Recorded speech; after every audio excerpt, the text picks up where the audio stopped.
Hi everyone, welcome back. Welcome back again to fucking it's a Tony Chronicles. So Jesus, sorry, I'm a little out of it. Because like, my God, what a fucking stream we had last night. My goodness, that was fucking cool as shit. Um, so yeah, this is gonna be a little bit of a shorter stream. I do wanna keep going through the game. I think we only have like one segment left before the trial. So I do wanna at least finish that, but like probably gonna be like we're gonna suffer for a little bit of the trial. I said I was gonna start like at 8, and then I thought now was 8 p.m. EST, but it's actually 7 p.m. EST. So hopefully that means that we do have a little bit more time to do stuff. But I'm not sure. Just letting you know. This may be like 2-3 hours. Not something very impressive. But yeah, I want to play this tonight. So let's go right into it. Okay. There's no one right here. Now, right here now. But people should be shuffling in as the night progresses. So hopefully that'll be cool. Anyway, let's get right into it. Let's just continue. Also, I do need to hang on. I need to fucking do a window projector. There we go. Hang on. Let me open it like this. There you go. Hang on. There we go. Perfect. Perfect. There we go. Okay, let's start playing. Let's just continue playing. Let's see where we're left. Remember that we were talking to these bitches. To fucking the general fucking the maid and shit like that. So let me hang on. There we go. Cool. Let's keep moving. I think where do we have to go again? Oh yeah, I think we need to go to the prison, right? Yeah. I'm pretty sure we need to go talk to Mr. Natsume before the prison closes for the day. February 19th, Briar Road. It's time, Mr. Enojado. We must hurry back to the prison. Yes, I know. Let's get a car. Wait. Oh, what's the matter? It looks like something's going on over there in front of the Garridov's house. Hmm? Oh, I seen you before. I seen you around. Hang on. Actually, hang on. Let me boost the music a little bit. It's a little quiet. There we go. Let me know how the audio balance is by the way. I know thee not, all men fall to thy prayers. Oh Jesus Christ! So many I really gonna introduce like so many characters like when no one is here. God damn it! Oh. What are you calling an old man? You rum-looking nimmity-pitty-me? Whatever that means. I hope that was not a slur that I just said. There are things in heaven and earth, Horatio, than are dreamt of in your philosophy. Who's this Horatio fella, huh? What are you talking about? Excuse me. What the? Who are you now? I'm sorry, it just looks as though there may be some problem here. And my associate here, Mr. Ryunosuke Naruhodo, is a lawyer, you see. A lawyer? What?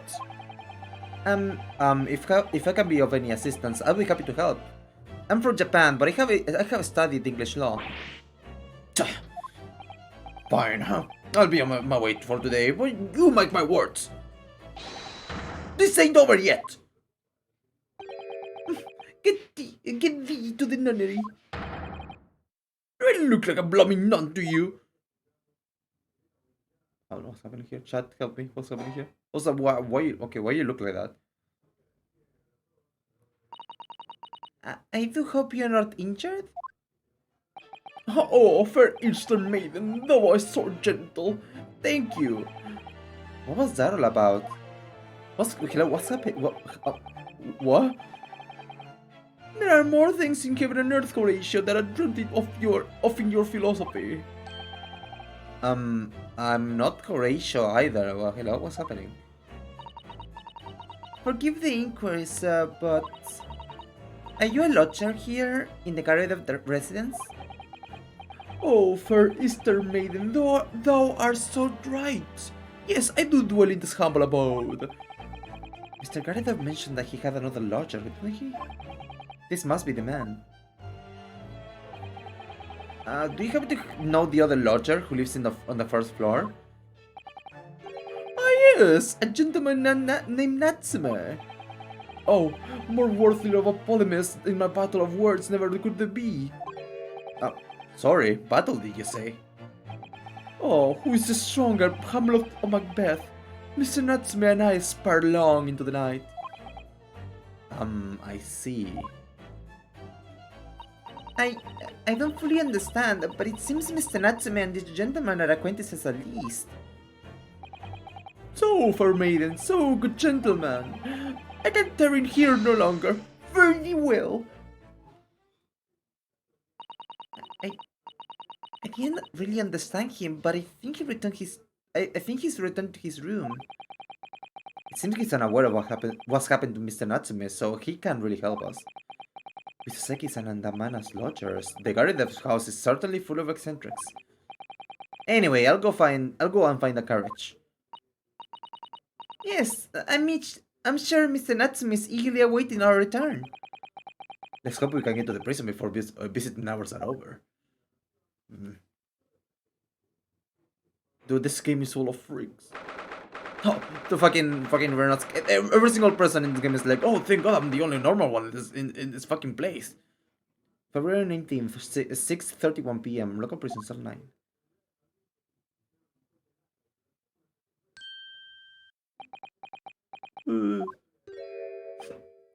Oh, it's you! Oh, you're here, you came!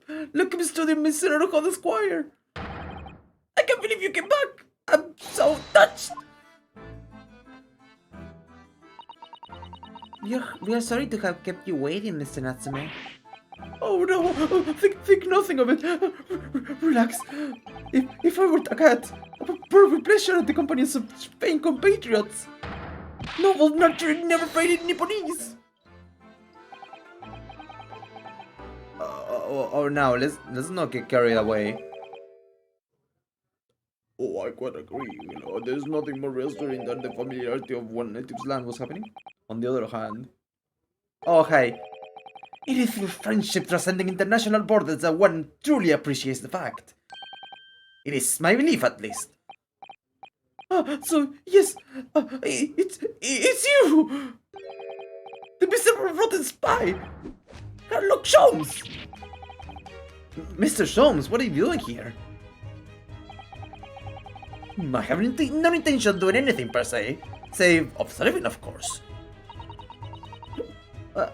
Whatever do you mean, Mr. Shams? Well, having encountered some curious read material in the Gloomful room, and having amassed the secret identity of that eccentric pair, I decided I should draw upon my way home to see how our divested friend is faring. Gloomful room? At least your competition here is for a window, my dear fellow. In that sense, it is the superior option.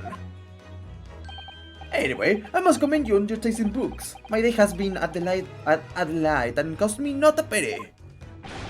You! How dare you, Sherlock Holmes!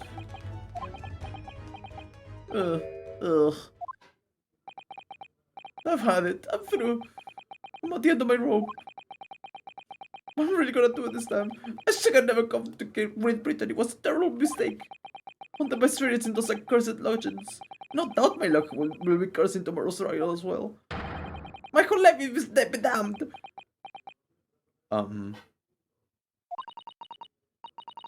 What are you thinking, Mr. Naruhado?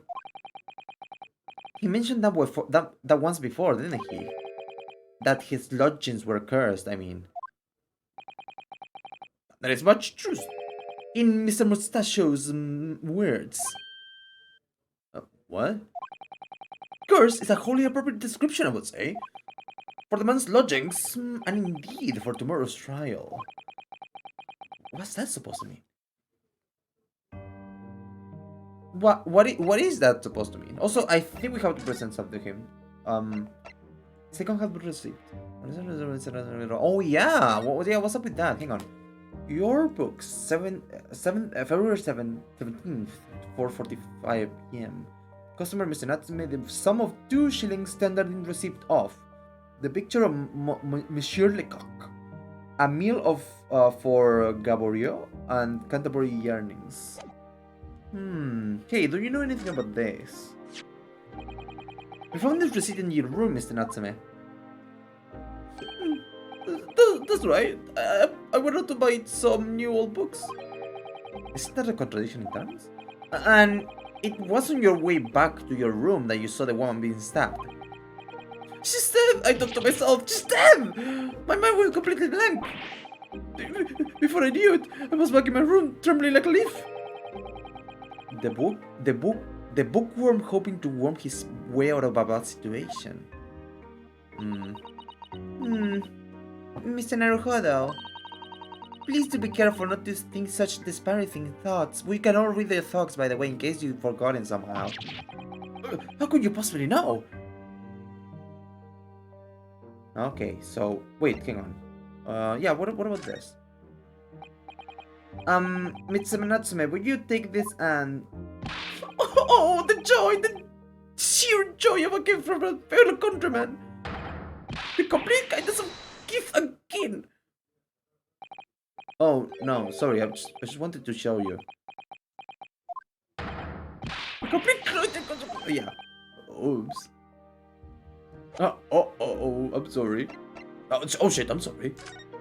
Yeah, what do you mean curse? What, hello? Mr. Natsume, what did you mean? What do you mean by what you said just now? About the trial tomorrow being cursed? Oh no! Why are you looking so grave? You're making me nervous! I was just getting rid of the wind, that's all. I didn't mean anything by it. Oh, I see. That's really agitated him. You'd be destroying really curse home somehow.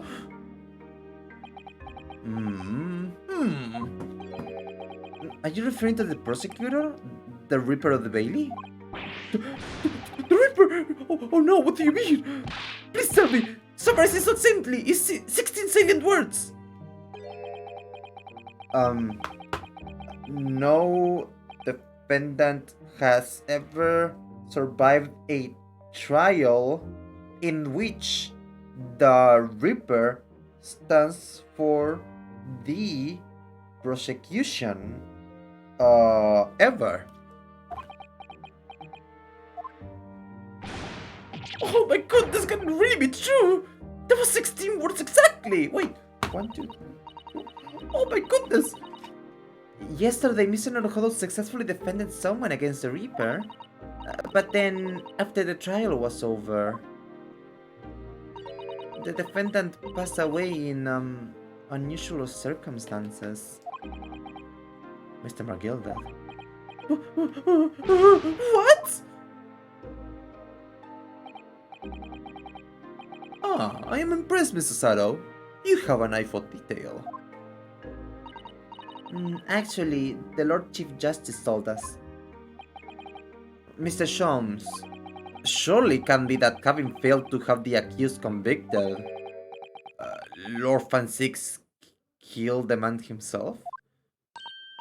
Oh no, he couldn't have, surely. You have some wonderful notions. Sorry? The man isn't a mass murderer. He's a court prosecutor, my dear fellow. Oh yes. Why, of course he is. Oh, of course he is. Then why are you trying to scare me? It should be said, however, that the real truth about the man is even more terrifying than your hypothesis. Oh, what on earth do you mean by that? What do you mean by that, I wonder? Fan 6 is quite an exceptional man. However, in London courts of law, exceptional does not equate to winning every case without exception. That's good.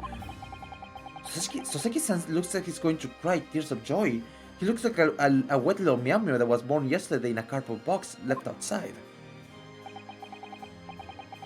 As you are no doubt aware, in a British criminal law trial, there is both a judge and a jury. The judge officiates based on the letter of the law, whilst the jury offers public opinion and common sense.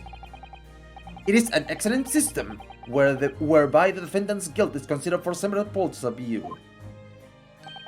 However, public opinion in particular is somewhat easily manipulated. Right. Criminals and corrupt lawyers for that matter can use it to their advantage. By any means at their disposal, contriving evidence, calling imposters as witnesses, like from that one game Among Us, and so on. By such underhand means, those who would want to are able to sway the jury. Which means that even in the light of irrefutable evidence, the prosecutor can fail.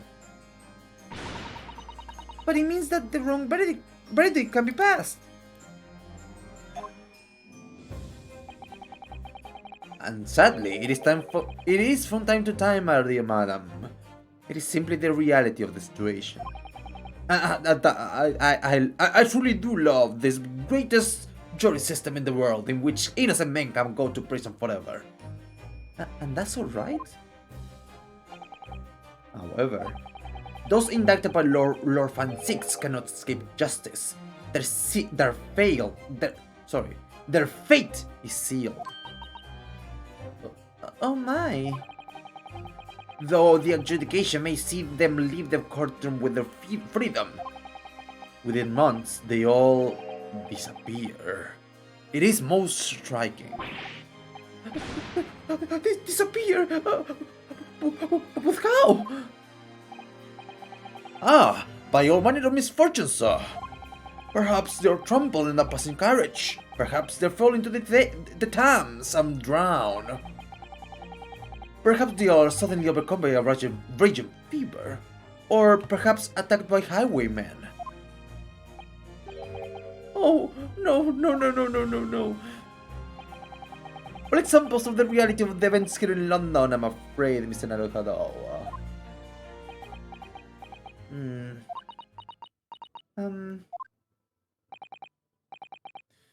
Oh, I knew it.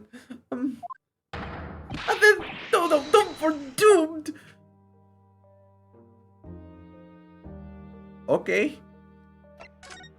Jeez, you're really a pathetic little meow, my goodness. When you said accursed lodges before, you were referring to your room at Mr. Garidev's house, I assume. Do you mean to say you believe the place is cursed? It's been a year now since I came to Great Britain. But it only been in London a week before I started to notice strange feelings in myself. I haven't been able to walk the streets and see those scandalous ankles of men without having something bloom in me, one may say. It's quite a peculiar feeling. That didn't take long then. Everywhere I looked, there were foreign faces staring at me, laughing from behind my back.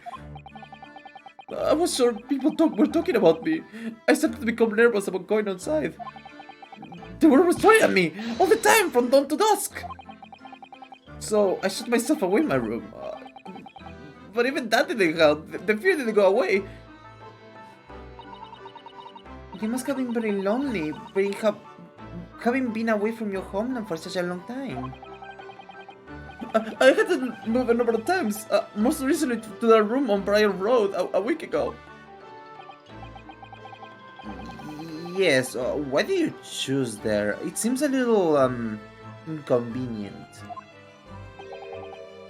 The rent is cheap. I have so little money, it's appealed to me straight away. Of course, I asked why it was so affordable. The landlord just simpered and said, "The room is cursed, oops!" He quickly tried to cover his mistake, but it was too late, so I told him. He had something to say, then say it! If you don't mention it in the first place! Yes, well said. But it was true. It was so true. You mean the room really is cursed then? Ever since I moved to that windowless hellhole, my sleep has been plagued with nightmares. I awake feeling as though I'm being choked to death. And in my waking hours, people are stopped in front of me as I walk down the street. I'm branded a killer, thrown in prison. Nobody wants to know me, and I'm surrounded by scary, sinister spirits. If only there was someone, just one person on my side. Can no one find it in his or her heart to believe me? Really, no one at all? To believe? Yes, to believe. To believe. To believe is to have faith in something. To have the thought that something is true, or valid, or correct. Mr. Jones. Oh, me, Mr. Naruhodo. Pray, what can I do for you? It's about the case on the SS Buria, if you recall. The Buria. Ah, that case! The one with the snake! Well, yes. I mean, no, really, but also, I suppose. At that time, I was the suspect, but you believed in me and listened to my side of the story. And you helped us to investigate. I did I? Huh? Interesting. Well, I want to know is... what I want to know is... why? Why did you believe in me? I see, yes. You mean... because you were a grimly dressed, shady Eastern fellow, found within the victim in a locked room. Well, if you like, yes. I suppose you can put it that way, if you want to be an asshole, I suppose. I'm a little surprised that the answer requires explanation, my dear fellow. It's quite simple, really. You said I didn't do it. But I could have been lying. Surely you must have your doubts. You must have suspected me just at least a little bit.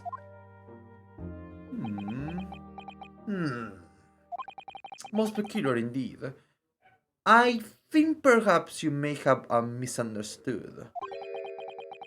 I neither recall believing in you, nor in that which you were telling me.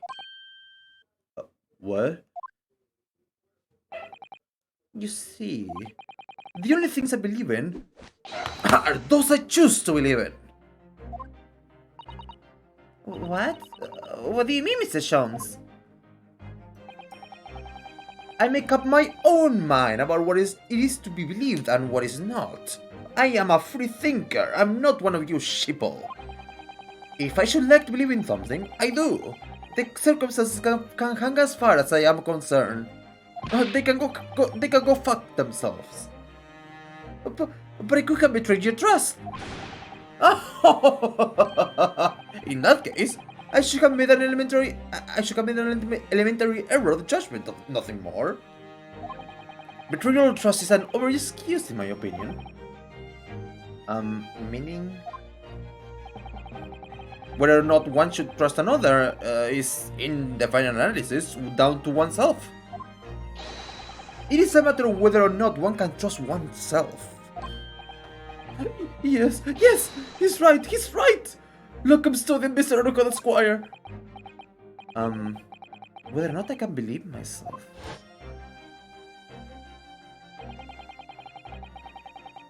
What's going on? I got to pull another voice out of my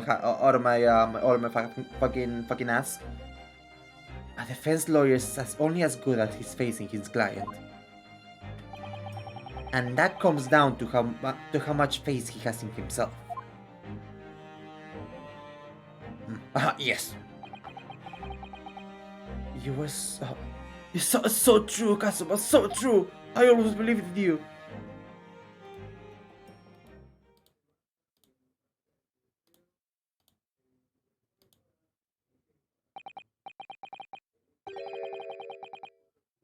Wait, can you give me a second?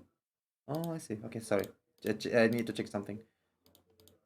Well, my little fellows, it is time we were leaving, I believe.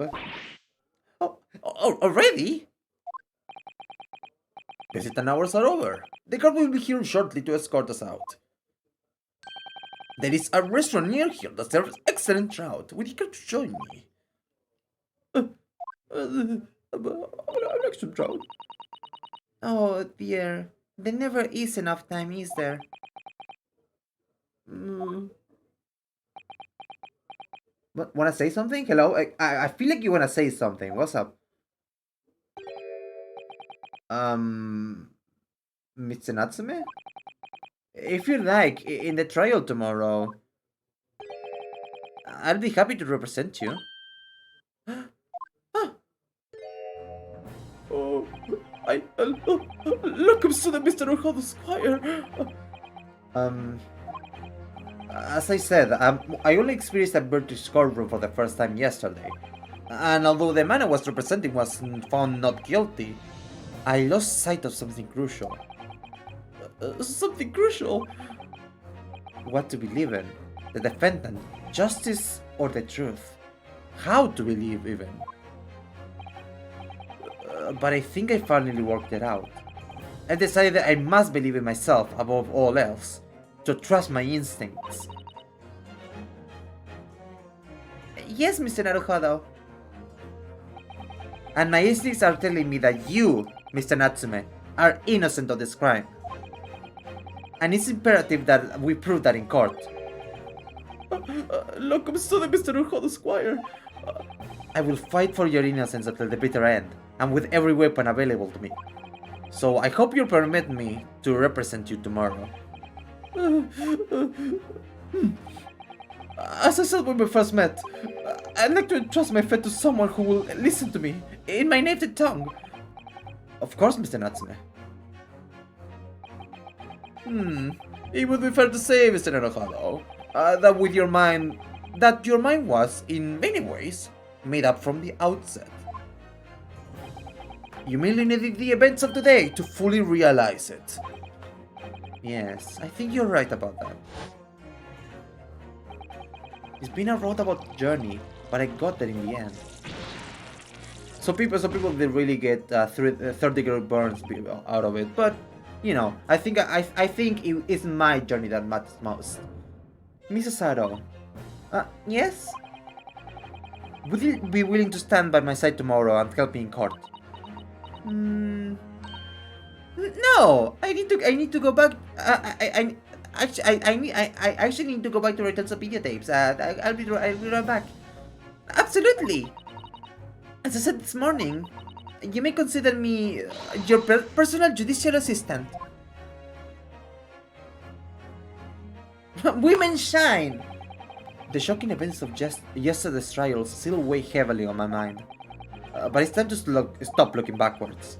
Kazuma believed in me, and Mr. Shomes believes in me too, now too. So it's time. Time that I learned to believe in myself. Joseki-san has no one. He's all alone. So it's my job to help him, to fight his corner. Tomorrow, in the courtroom, with all the strength I can muster. That's the end of the chapter, I suppose. Or to be continued. In just a second. To be continued now. Now. To be continued now. Now. Now. Now. There you go, now. February 20th, 9:23 a.m. The Old Bailey, Defendant Antechamber. Well, I never expected this. Who would have thought we'd be back here again so soon? We are in a study tour of Great Britain with the intention of learning the country's legal practices. In order to research the latest court procedures here, we need as much court experience as possible. Well, yes, I suppose that's true, but for the person in the dock, it may as well be his or her one and only time in court, and it could be life-changing. In which case, treating it as research may seem a little crass. Oh, when you put it like that, yeah, you are quite right. Good morning. Oh, hi, Sasaki. Ah, Mr. Natsume, good morning. Uh, did you see that? What the fuck was that? It's a fucking airplane just went past the room. What the fuck was that? Oh goodness. Oh dear. Oh, that's Saro. Oh dear, are you alright? Your eyes are terribly bloodshot. And the early bird catches the worm, as they say here in Britain. Yes, I've heard that expression. But I really don't want to catch a worm. So I tried desperately not to wake up early, but I was so worried I couldn't catch a wink. And now I'm absolutely exhausted as a result. Do all literal people take things so literally? Are they all freaks like this? Thank you for putting your faith in us today, Mr. Natsume. I wish I got my life. My whole future hangs in the balance. I'm too terrified to tremble. But I will nonetheless. Really? Because I can feel tremors on the floor. I can't do this. I can't take it. Although, look, I'm student, Mr. Hall Squire. Yes? I caught a glimpse of the public light gallery as I walked by the courtroom. It looked like the opening night of the opera. There were so many people. I had no idea my case was such a notorious affair here in London. Oh, neither did I. Huh, what's up with that? Do you know why that might be, Mrs. Saro? I'm sorry, Mr. Naruhado, but I have no idea. So that annoying look on your face is just coincidence, then it is. Don't hide the truth on me! It's because of the Reaper, isn't it? Lord Van Six again? No, come on. So, oh no, the fucking slur count. Okay, rev it up. Is that right, Mrs. Saro? I purchased as many different newspapers as I could find this morning, and yes, Lord Van Six is in the front page of everyone. I knew it. Sometime after the prosecutor was dubbed the Reaper of the Bailey, he stopped appearing in court, it seems. It's been several years now, in fact, until the day before yesterday. Yes, Inspector Gregson told us something similar, didn't he?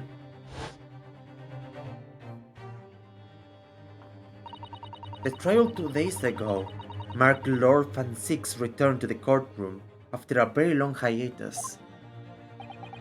The trial of Magnus McGilded. Ugh, what a harrowing experience that was. I believe that appearance made even greater waves here in the capital than today's. But we wouldn't have realized, of course, having only just arrived in the country. Why is the Reaper back in the Bailey so soon, for what appears to be a mundane murder? That's the question the papers are asking, and they are all speculating various answers. Mundane! It's the most significant saga of the century for some of us! Oh, dear, I meant no offense, Mr. Natsume, but that is how the papers are describing it. Well, let's me also forget the fact that it could spark an international incident. Obviously, the reappearance of this famous, infamous prosecutor has caught people's attention. But there's another blatant similarity with the trial of 2 days ago. Yes, I agree. Look, I'm student, Mr. Naruhodo Squire. It's you. Me? Well, I suppose that's true. Both times, it is you who stands against this legendary prosecutor. It can only mean that you're friends with the Reaper. Please, I don't rub shoulders with Deathbringers. I'm afraid that there's really only one other explanation. It can only be another example, Mr. Naruhodo, of your uncommon bad luck. Okay, well, I'll go fuck myself then. Whatever, bro. Well, I'm sorry. I'm sorry, it's like not my fault. Well, thanks for that. Oh, this is just my luck. Why must I be represented by a man with such a frail fortune? By the least lucky lawyer alive. Bitch, what about you? Huh? Fucking, oh, I'm gonna go buy some books and watch a fucking murder and then it will get pinned on me? Fucking bitch. Go fuck yourself. Like, you know nothing. You know nothing. Well, let's not forget that it was you, Mr. Natsume, who asked me to represent you. Uh, well, that's not true. You fucking asked me. What are you talking about? Yes. It is true that I'm just a student, new to London, with little in the way of experience or skill, or luck for the matter. But I promise you this. I will fight your corner until the bitter end, and I will believe in you, Mr. Natsume. Oh, benevolent locums, student Mr. Enokoda Squire. I'm so sorry. I'm so sorry that I was dissing you so bad. You're not alone here with us, Mr. Natsume. Whatever happens, we'll always be on your side, all the way to the electric chair. Oh, benevolent non-locum assistant Miss Mikotova Squires. I don't know if that's a word actually. I am in your debt forever. I shall never forget this great kindness for as long as I live. Mr. Natsume, counsel for the defense. Hey, wake up. The court session is about to begin. Kindly make your way into the courtroom at once. Alright, Mr. Natsume. It's time. Let's go. Yes! Okay. I'll let you know that I can brush my teeth by myself. This is it. My second appearance in a British courtroom. And my second trial against the Reaper. I hope you're watching over me, Kazuma. Because this time, I won't let my faith waver. I believe in my client to the last. Just like you believe in me. I believe I can do this now. I'm ready for this fight. Oh, I believe I can fly.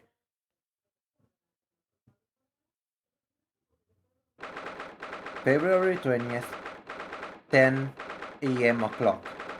The Old Bailey courtroom.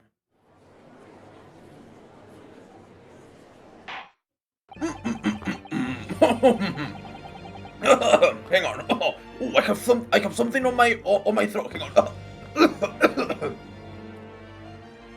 In the name. Hang on. What was in the voice? Hang on. Oh, in the name of His Majesty the Queen, I hereby decree this court to be in session. I now call upon the counsels for the prosecution and defense to declare their witness to proceed. The prosecution is fully prepared, my lord. The defense is ready, my lord. The Nipponese are a truly fascinating breed. Sorry, what? Lord Strongheart has told me all about you. That you're a student who arrived in London but 2 days ago. A mere amateur. Do you have a point? Being a compatriot, you feel compelled to try to help the accused, I suppose. Typical Nipponese arrogance. Forgive me, but I do not believe arrogance is the appropriate description. Susaru-san. After all, at our previous encounter, the defendant was found to be innocent.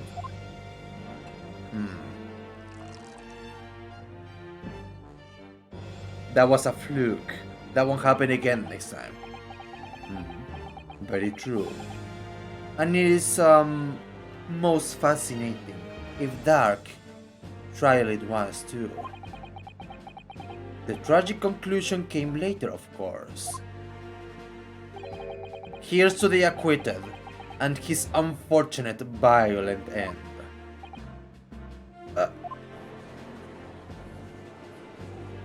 Are you guys hearing this?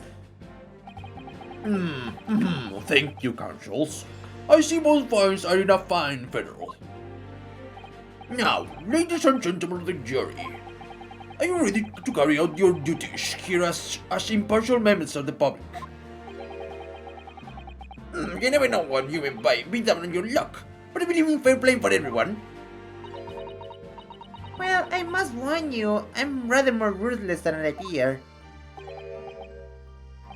Oh, well, not me. What you see what you get. I'm a peace-loving fellow. Oh my god, it's you! Hi, lady, I forgot about you, the maid. What voice did I give you? No, okay guys, like, I'm afraid to say, I think it was possible that mustached foreigner did do the deed. Oh, come on, what are we waiting for? No doubt he did it anyway. I'm sorry, I didn't catch that. Very well, let us proceed. Your opening statement, if you please, Lord Francis. Very recently, Great Britain signed an alliance with a rising power in the Far East. The accused in the dock today is a student from that same land, a certain Mr. Soseki Natsume. And while our country has extended this foreign student the warmest of welcomes, regrettably, the kindness has not been returned. In fact, this student is accused of a most sinister act. Of plunging a knife into the back of an innocent woman who was doing nothing but walking down the street. A knife crime? I tell you from a bitter experience, those are the worst bloody oath they are. Just look at the sallow complexion and short stature. He's one of those dreadful Japanese. I told you everyone here in Britain is racist as shit. Come on, let's get this over with. With me now, everyone. 1, 2, 3. Sorry, didn't quite catch that.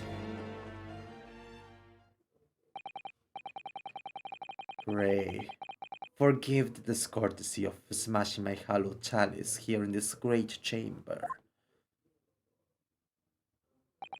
Allow me to call the first witness to the stand. Very well. Bailiff, lead the inspector in, please.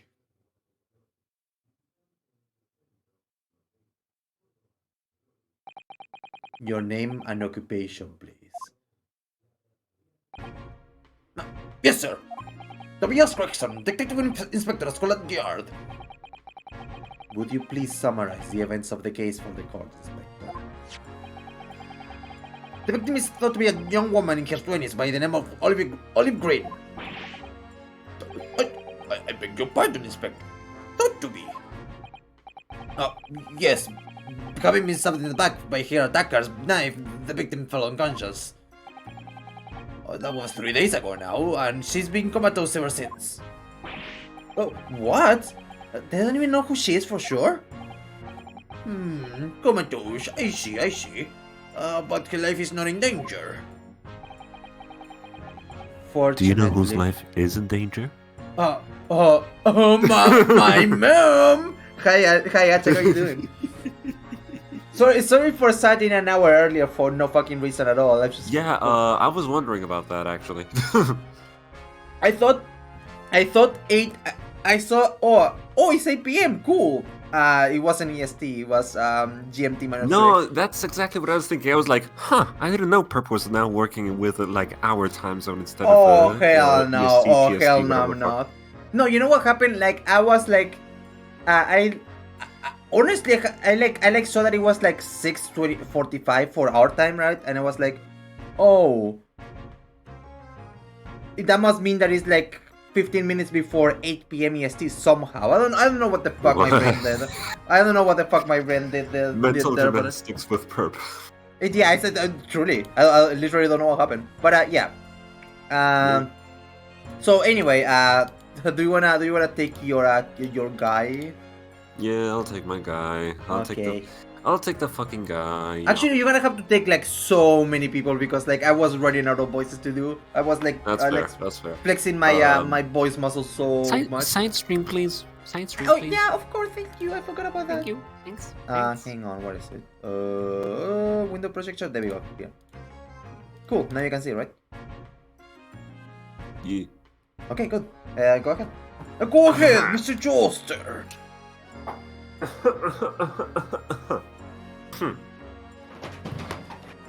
Fortunately for the Eastern student, the charge will not be murder.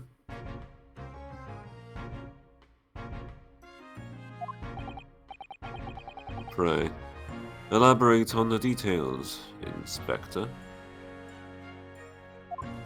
Sorry, my dad brought me food. Anyway, take your Roxanne as well.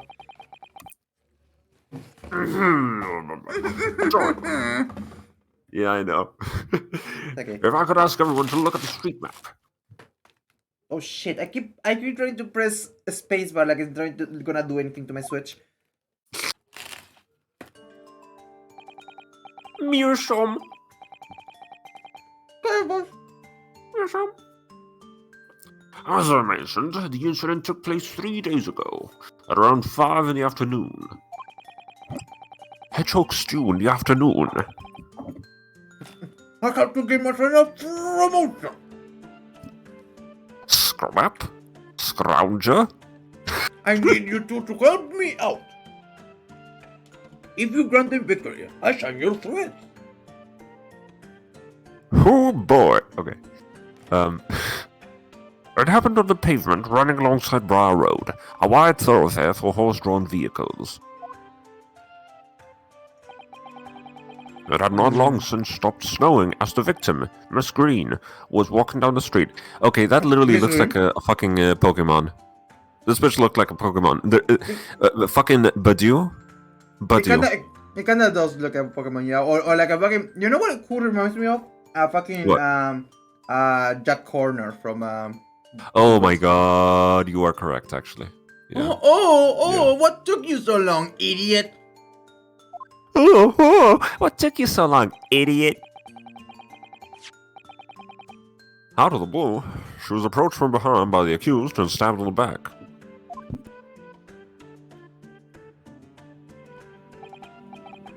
Luckily, the young lady's life was spared, and she's currently being treated in one of the city's hospitals.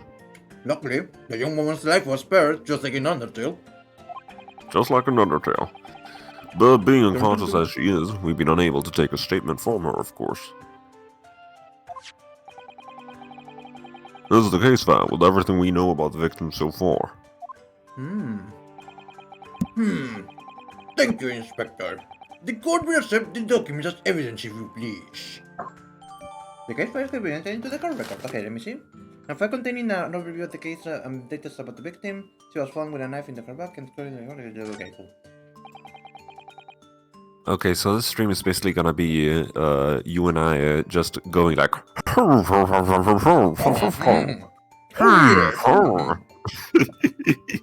Most indeed. Oh my, by Jove! By Jupiter, there's gay sex on this screen. What of the weapon that was used? Sure, I have that here. It was removed from the victim's back. Ouch. That big thing is starting to make me scared to walk down the street now. Oh my god, London is a shithole. With a heavy blade like that, almost anybody would have been able to stab the poor woman. Even the scrugged looking Soseki-san, I suppose. A common organdy jackknife, I would say, rather nondescript. Thank you, Inspector. The court accepts this blade as evidence. The jackknife has been entered in the court record. A large but commonplace folding knife. It was found lodged into the victim's back. Now then, what do we know of the motive? Money or valuables, I presume? From what we can tell by looking at the woman's possessions, it seems like she's a poor student herself. Hard to imagine she would have had anything much worth pinching, my lord. I see. Well, in that case, I've been looking at some deep-seated resentment toward the victim. I'm afraid I couldn't say. Apart from visiting second-hand bookshops, the defendant, Mr. Natsume, doesn't appear to get out much. At this moment in time, we haven't been able to establish any sort of connection between him and the victim. He's kind of kind of a hermit, kind of like a hikikomori, you would say in your land, right? Not right, Naruhodo? Yes. Yes, What? exactly. I don't know what you're talking about. Can I have a word? I have no idea what you said. If theft, my god, if how do you pronounce that? Theft? Theft. Grievance. Theft. No, Yeah. theft. The you know, like the TH and the F is kind of It's like pronouncing teeth, but you pronounce it funny. if theft and grievance can be ruled out as the motive, what reason could Mr. Natsume possibly have had for stabbing the young woman? Yet you arrested the man in spite of that, in a totally unjustified and heavy-handed way. Objection! Not so. Objection. Oh, okay. Cool. Oh, no, Damn, yeah. bitch. Yeah, a little bit ago, he just like grabbed his chalice and just mashed it on the back wall for some reason, for no reason at all. Fucking casually throws it aside and kills somebody watching. Like, Yeah. it doesn't matter. We're in court. Anything that happens in court stays in court. The victim is not gonna be the only one dead tonight. Pray forgive the discourtesy of flinging a freshly uncorked bottle into the public gallery. Enjoy, peasants. Maybe we should. But for what reason did you fucking do that? What is your fucking problem, my man? There are not enough words in the English language to describe everything that is wrong with me. True. But your words have soured its hallowed bouquet. For it is you, my learned friend, who is being heavy-handed here. What? Scotland Yard does not arrest people without good cause. That should be beyond question.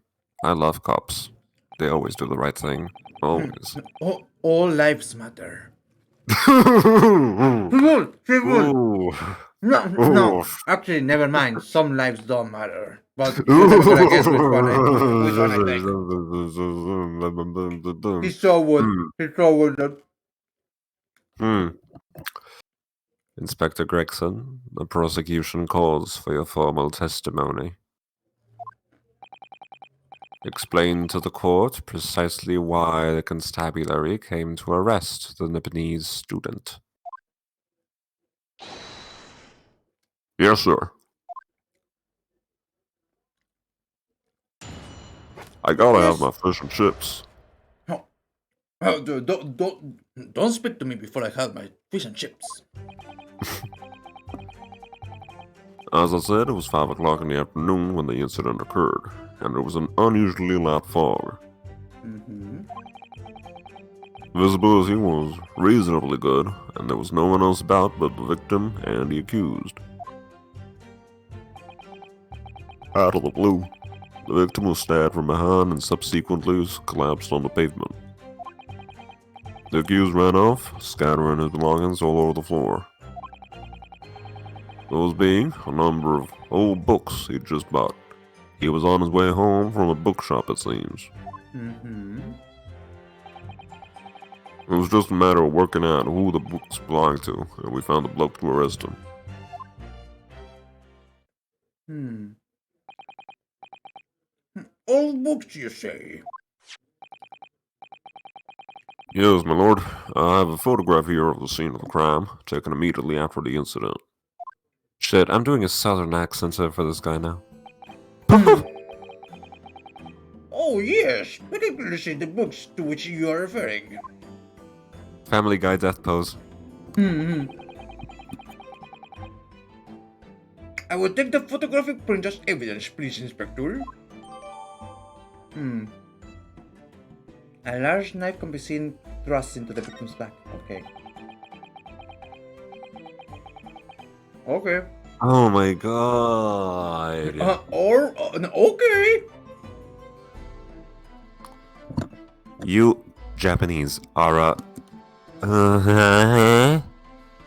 Mm.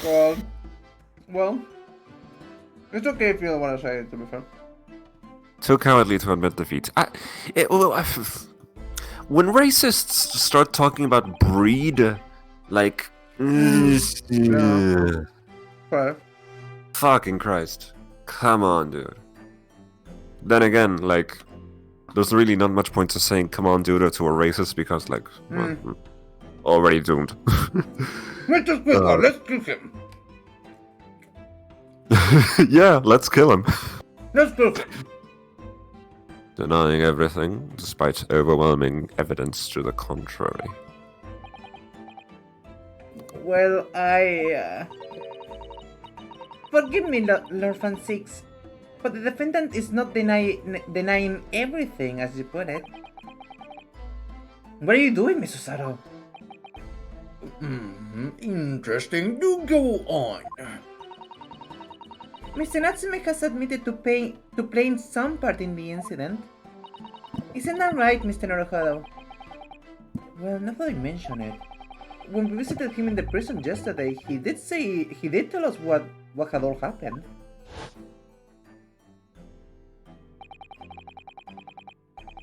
Acha? As I will. Where? You. Go! Okay. As I was walking along that accursed pavement, I could make out the sole silhouette of another ahead of me. A woman, wearing a green overcoat, she was, and just as I went to overtake her...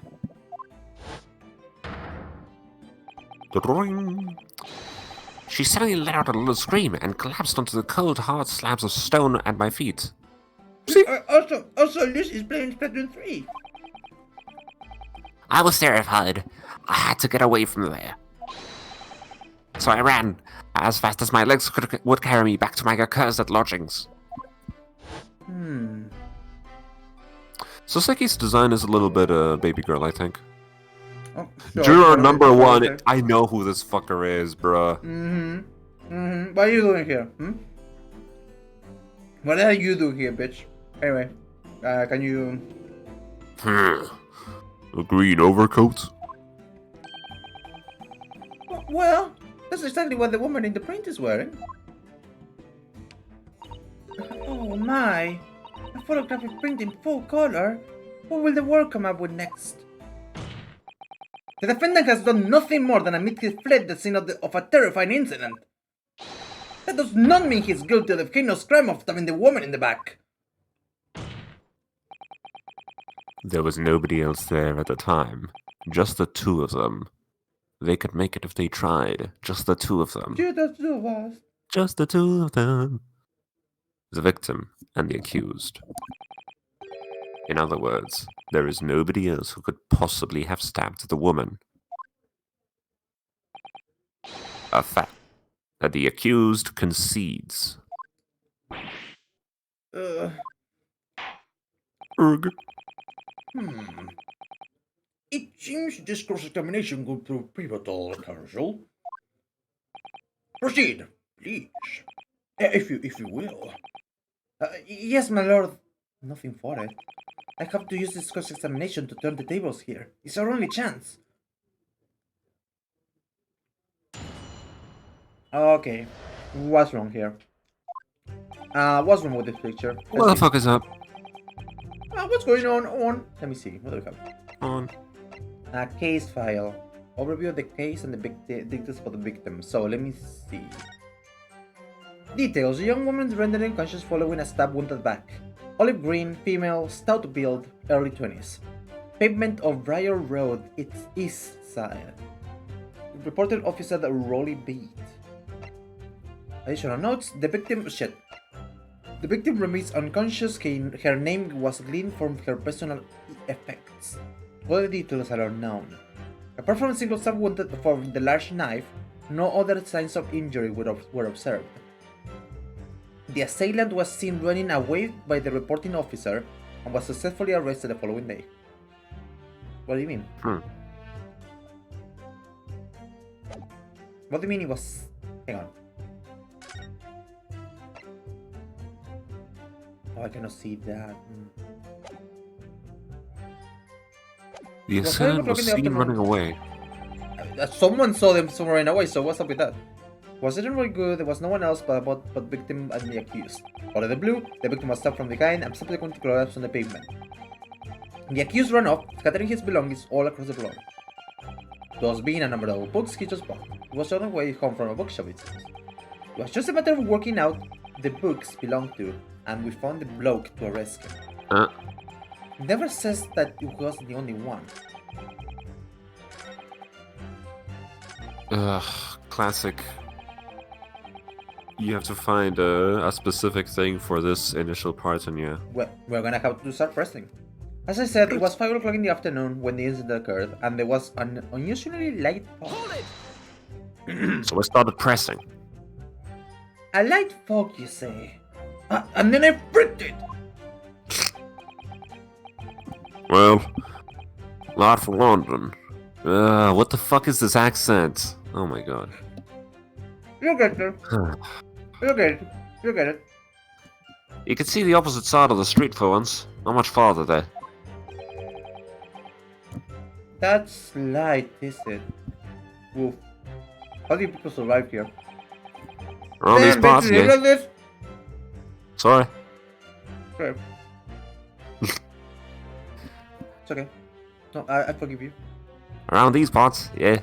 Not something I expect a Japanese fellow like yourself to know, of course.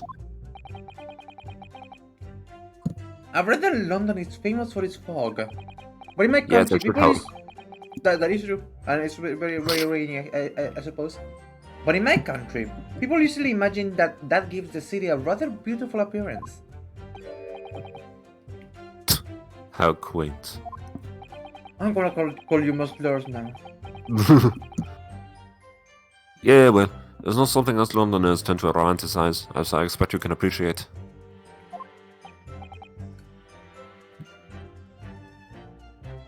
I see. At this time of year, the fog causes a large number of accidents, especially when it's heavy. Sometimes you can't even see your own hand at the end of your arm. Indeed. The other day, I was very nearly tramped by horses before I could see the carriage they were pulling.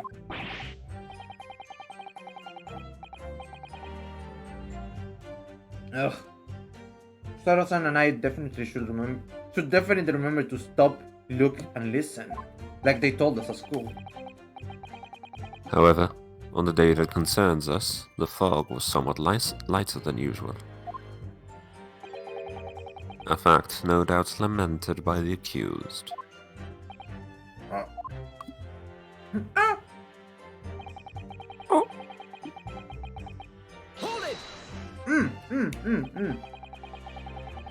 How are you able to Delicious state banana. that?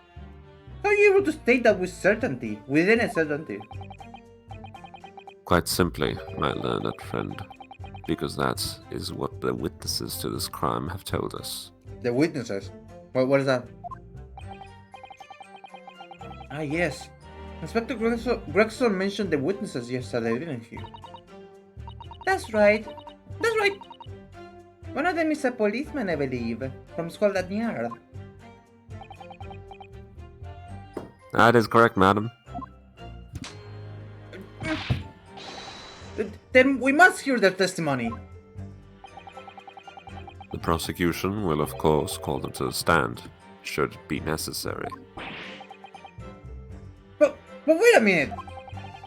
At 5 o'clock in the afternoon, in the middle of winter, it would have been dark already. No matter how light the fog may have been, no one could have seen... I'm unaware of the situation on your tiny island in the east. Bro, shut the fuck up. You live on a tiny island here in the fucking... Fuck off, man. Fuck off. At least we have many of them, not like you bitches. Ayo. But here, in the capital city of Great Britain, all main roads are illuminated in the night by gas streetlights. Wait, capital city of Great Britain? Like, you mean London? Where we are right now? Yes. Which is which is not Tokyo, Japan, where I'm from. Where we're not right now. Is that Yeah. what? Am I correct in assuming that? I'm trying Oh. to impress upon you that yes, that's what I'm saying. Oh! Fuck! Ah! The prosecution believes there would have been ample light by which to witness the crime. Right.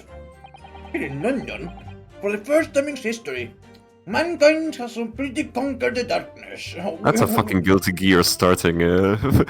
For the first time in history, mankind had completely conquered the darkness. That's a fucking. Heaven or hell, let's rock. Yeah, literally. Which means we really need to hear those statements with witness statements. If we could just get through the fog of this cross-examination, we may be able to. Maybe we'll be able to. It seems the counsel for the defense is taking stock. Continue with your testimony, Inspector. Out of the blue, the victim was stabbed from behind and subsequently collapsed on the pavement. Visibility was reasonably good, and there was no one else about but the victim and the accused. Maybe it's not that, you know.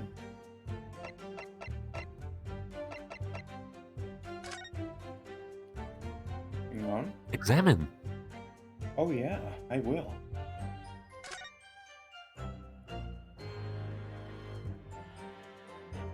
Oh. It is. Oh, hold on, the tip. I feel like the tip is the tip broken up, or am I just? I mean, it should be right. I don't know any knives that don't have any tips, so it must be right. That's Hang on. weird. Check it out. There you go. Oh, look here, Mr. Naruhado. Just at the tip, a small piece of the blade appears to be missing. Oh, you're right. Well spotted, Mr. Sato. I wonder what could happen to it. Yes, you don't think it could still be lodged in the victim, do you? Oh dear, I do hope not. That sounds terribly painful. That didn't give us something new though. Yeah. Maybe it'll be useful later. It's a surprise tool that we'll use later. No, a surprise mosquito. Where? Yes. Your books, maybe? Wait a minute, the knife. Like, compare this knife with the switchblade. I feel like that's not the same shape, is it? I don't see what? I feel like that's a different hilt. Hang on, let me check. Unless I'm No. Oh, right, it's unfolded. Yeah. Probably a perspective thing. Yeah, it seems like the same one to me. Yeah. Let me see the map. Okay. Sure. No, sorry. Back. Okay, I don't see anything weird. Let's keep pressing. Out of the blue, the victim was stabbed from behind and subsequently collapsed on the pavement. What's up with that? From behind, you say? That's right. As you can see from this print.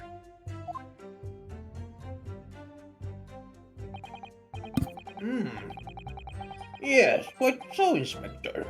The handle of the weapon is clearly protruding from the victim's back. And you say this poor woman, Miss Green, Mr. Green, remains in a critical condition. Comatose, no less.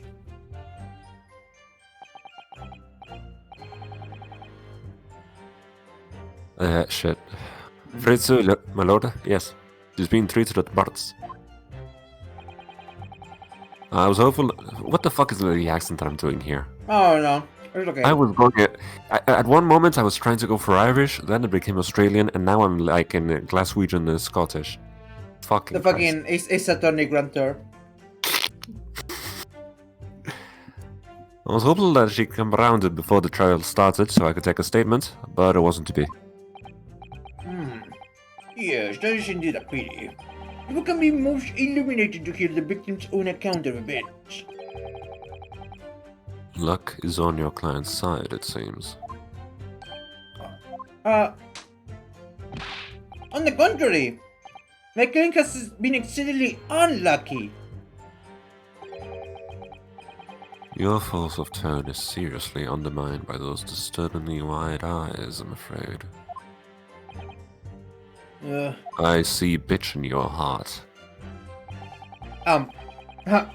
Guilty person says what? What? Yeah, exactly. I thought so. Mr. Natsume's belongings? I think you'll find it all there in the photographic print of the crime scene.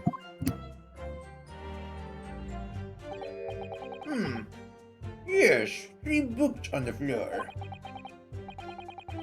That's right! What? Second-hand books they were. Irreparably damaged after falling in the snow, of course. The accused could easily have carried all 3 books in one hand. Which means his other hand would have been free to wield a knife, for example. He's very clever, isn't he? What do you mean?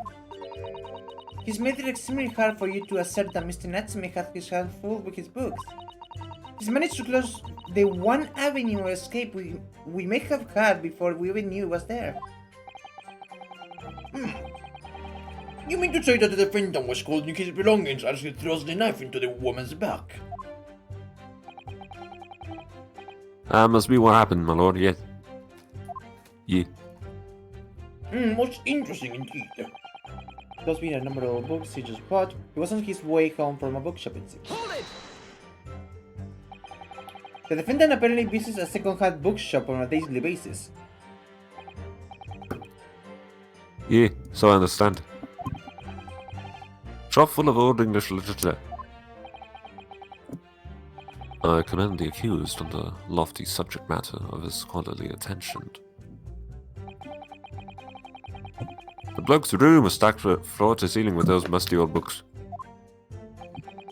Can you tell us more about the bookshop in question, please, Inspector? Well, if I must, I'll have to ask you to look at the street map again, I'm afraid. Okay. Bourbon. The closest second-hand bookshop to the accused lodgings is this place here, Bourbon Books. A little place on the corner of Briar Road and Meerschaum Street. Okay. As it happens, the accused is currently living in lodgings on the other side of Briar Road, at the opposite end. Yeah. Which means it doesn't take a genius to work out the route he would have taken home. Yeah, fair. Something like this. The local map's information has been updated in the court record. Yes, I concur with your conclusion, Inspector. The defendant would certainly have passed the scene of the crime on his way home from that particular shop. Mr. Naruhodo, I think that what the inspector just told us could turn out to be of vital importance. Yes, I agree. The most important point that the inspector just made being... the location? Why would that be? I'm guessing location, they went to great pains to establish where it was. I have to assume, right? But...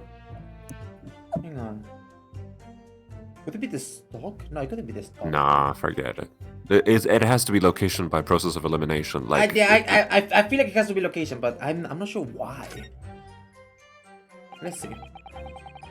The crucial detail in what you just told to the court, Inspector, is the location of the bookshop. I couldn't agree more. So, where is it exactly? Eh? How do you wind me up, sunshine? I just explained that. I got the map out and everything. Used red bloomin' ink and drew the bloke's route home on you for you. And I distinctly remember seeing you not alone, Counsel. Or did you forget already, Acha? Yes, of course. I must have been so nervous I didn't take it in. The blunder of the day goes to you, my learned friend. No, not yet. This trial's only just begun. After all, I can make way more blunders. Some more spectacular too. Mr. Naruhodo, I would strongly advise you to look carefully through the court record at the stage. Oh my Yes, god. Miss, one miss. Oh, sorry, I made a mistake, miss. Oh my god. I'm sorry. Inspector, Oh, of course. continue with your testimony, please. Okay, so what the fuck? This is the name of the place, I guess. I don't know. I didn't Fucking- show you this, but like I did check something else. Sum of 2 shillings, tender and receipt of picture No. of Monsieur Lecoq. No, Lecoq. A No. meal for Gaborieux. no, you're reading the wrong thing. earnings. You're reading the wrong thing. Customer, Mr. Natsume. No. Your books. Your books, which is not fucking It's the Bourbon fucking books. name. Fuck. Lol. Anyway, yeah. Fuck. Is the other one? No, wait, what do I do? I didn't want to do that. What do you think, Mr. Naruhodo?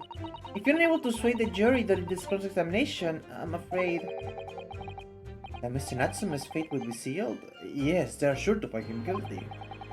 So one way or another, I have to expose an undeniable inconsistency in the inspector's testimony. And I know just the thing. Wait, no. Press. Hold it!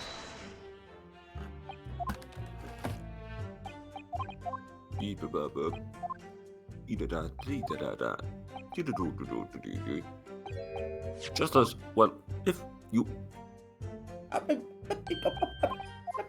pray, my, but then whatever. Some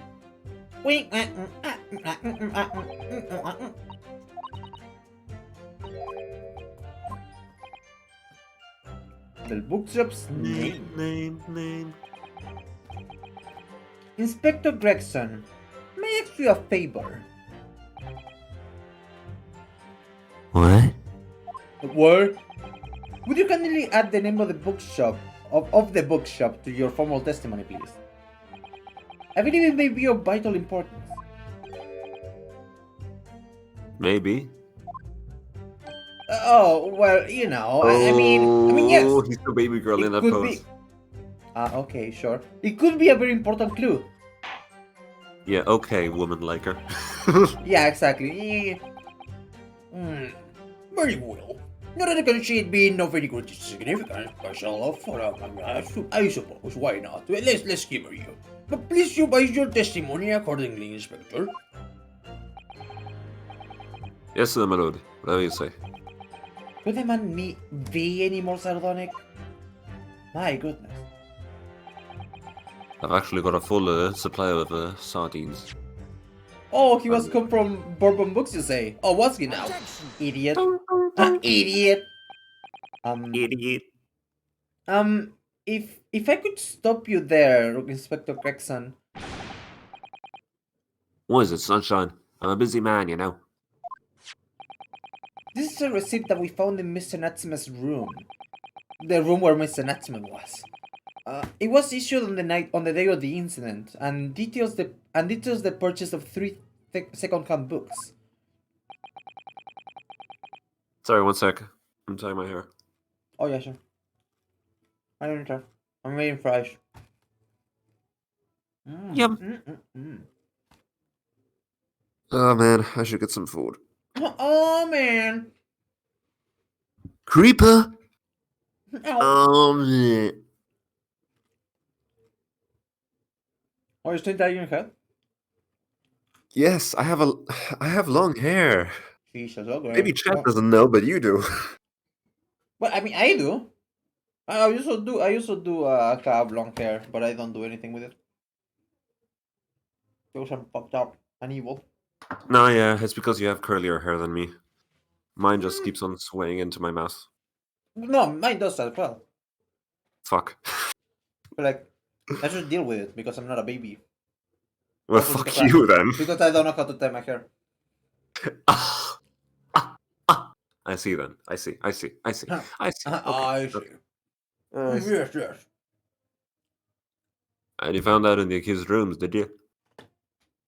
I keep pressing the spacebar.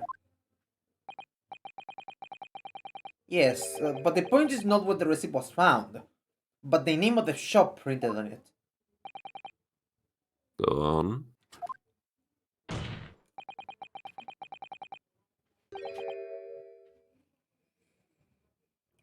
This receipt was issued from a bookshop called Your Books. Your Books? Y-O-R-E, I presume. Yes, my lord. So, Mr. Natsume did indeed purchase a number of books at a second-hand bookshop that day. However, the bookshop in question was not Bourbon Books. Eh? What? Well? Inspector, do you know this other bookshop? Yes, sir. Your Books is another second-hand bookshop, not far from Bourbon Books. It's just that, Yeah. well, it's such a small place, I didn't think the accused would have known about it. Objection! But in fact, that is the bookshop which the defendant visited on the day in question. And this receipt proves it. Objection! Yes, but what difference it makes. Wherever the man purchased his musty tomes, it makes no difference in the final analysis. Objection! I disagree. I mean, after all, I have this read map here, if that may be of help. Oh, yes, thank you. Have a look at this, please. If the defendant can be returning from Bourbon Books, then yes, he would almost certainly have passed the place where Miss Green was attacked. However, if we take into account the fact that he was actually another bookshop, Your Books, it may very well turn out that he wouldn't have passed that location at all. Could that be true? My, it rather depends on what this other bookshop is. Oh, but I do declare it may be a possibility. Is that right, Mr. Lawyer, sir? Oh, what you said? Absolutely. It absolutely could be right. Inspector Gregson, where is this Your Books establishment? Well, obviously we looked into that. And? Turns out that Your Books is just here, on the next corner of Meerschaum Street, going east. The locomotive information has been updated in the court record. And there you have it. As you can clearly see now. Oh man. Okay. Shit. Wake Wake up. Lol. My learned Nipplesies friend. You fucked up big time. Hang on. Read? Yeah, sorry, I thought that maybe you were like using a sound effect, but I can't hear it. No, I wasn't. Okay. My learned Nipponese friend is obviously in training to be a clown, the way he regales us with such witticisms. My learned friend, you're not a clown, you're the whole circus. To your future career in the circus. Damn, bro. You put you put that glass down now, or I'll put it down for you. I didn't think I needed to spell it out, but here we go.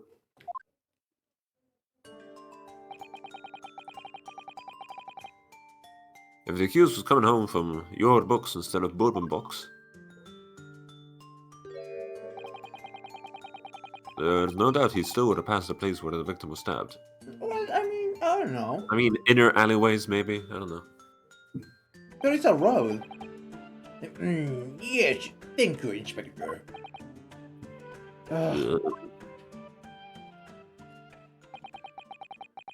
allow me to reiterate for my learned, if somewhat slow, Nepalese friend. Bruh, Sure. Okay. Whatever. wherever the man purchased his musty tomes, it makes no difference in the final analysis. Oh.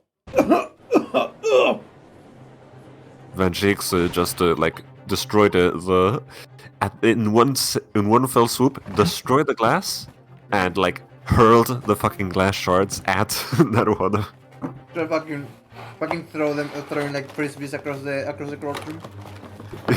Boo, we hate your pussy. I suspected. You can't fool me, and I thought just to try. Well, What did I say? I've had enough of this now. I beg your pardon. I'm terribly sorry, but would you mind repeating that? Oh, Mr. Educado, we mustn't give it up. What do you mean? If the prosecution assertion is correct, the members of the jury may very well decide that Mr. Natsume is guilty. Oh, she's absolutely right. We must consider the assertion just put forward by the prosecution very, very carefully. Very big burgers. The claim Soseki-san must have passed the location of the incident on his way home from your books. But I don't know about that. The assertion just made up by the prosecution is fundamentally flawed. What? Explain yourself, counsel. Yes, my lord. You can see what I mean by on this map. When returning from your books to his lodgings, Mr. Natsume could have followed the route suggested by the prosecution. However, that isn't the only conceivable route to take between the two places. If the defendant used these streets, look what happens. He arrives back at his lodgings without passing the location where the victim was attacked. Objection! Talking back to a clown is a fool's errand, of course. However, I feel compelled to point out that route is what is commonly referred to as the long way around. Have you ever heard this concept? No, what is a road?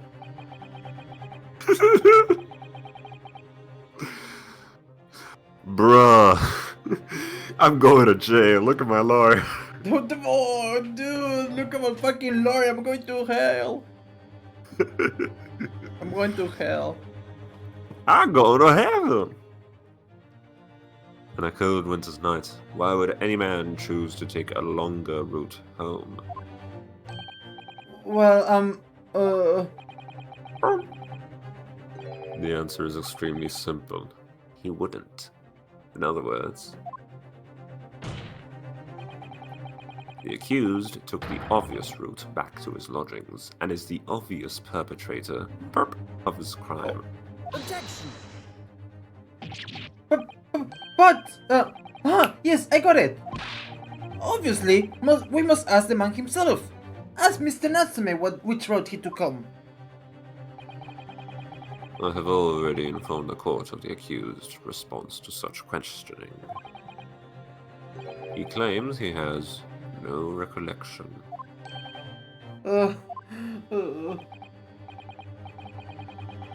That's right. As I said, the bloke seems to spend his time outside wandering aimlessly from A to B. Okay, well, then that means that he wouldn't have taken the shorter road. That day was no exception. He says he doesn't remember where he was or which route he took home. I don't believe this. I don't believe this. No! I thank you, my learned friend, and suggest that we do not waste any more of the court's time by wandering aimlessly around this subject. Pray, what say you insightful jurors? Oh, man. But even if that's the case, the defense. Dun dun. The motherfucker being like, I don't know. I agree with Lord Van Cheeks. Wholeheartedly, and in every way. What? I don't believe it. Does this mean? We members of the jury are completely convinced now. Very well. In that case, I hereby call upon all members of the jury to present your findings to the court. Guilty! Oh, Guilty. oh, voices. Guilty. Who the fuck are you people? Guilty. Guilty. Guilty. Oh, well, cool. Oh, that was quick. Hang on, Damn, bro. again. This can't do it. You will have feared that the jury's leaning is unanimous. Pathetic wet rag of a man. Oh, let's kill him. To the insightful members of the jury, I applaud your brave resolve. You serve Queen and country admirably. Mr. Narujodo. Oh, baby girl, what's wrong? No. Nothing is wrong with me. I'm the most normal person in this court. Not yet. No, This you're isn't over not. yet. I still have one last chance to sway the opinion of the jury. I have to tip the balance of those scales the other way. I have to turn this around. Somehow. Those are the eyes of Quarry, not yet willing to give up and die. I think you should keyed over and die now. Not yet. So I presume you intend to wield your rights again in this trial. Rights of the defense, written into antiquated British law that should have been buried long ago. I think you're just mad because I know more about law than you do. No, I'm not Call mad. it antiquated if you will. You're so fucking mad. I'm gonna keep talking over. I'm not I'm mad. not. That turns into a fucking cork up. But it's the defense's prerogative to carry out the summation examination if it so chooses. Very well, counsel. In accordance with the letter of the law, we shall proceed with the summation examination. Are the members of the jury ready, Mr. Foreman? Of course we're ready. I'm all too familiar with that Nepalese whippersnapper and his aunt's refusal to throw in his alley. Very well then. Ladies and Very gentlemen of well. the jury. I have no idea what you just said. Okay, what the fuck? What was that? What were those? You will each explain on what grounds you have determined the defendant to be guilty. Okay. Judicial findings.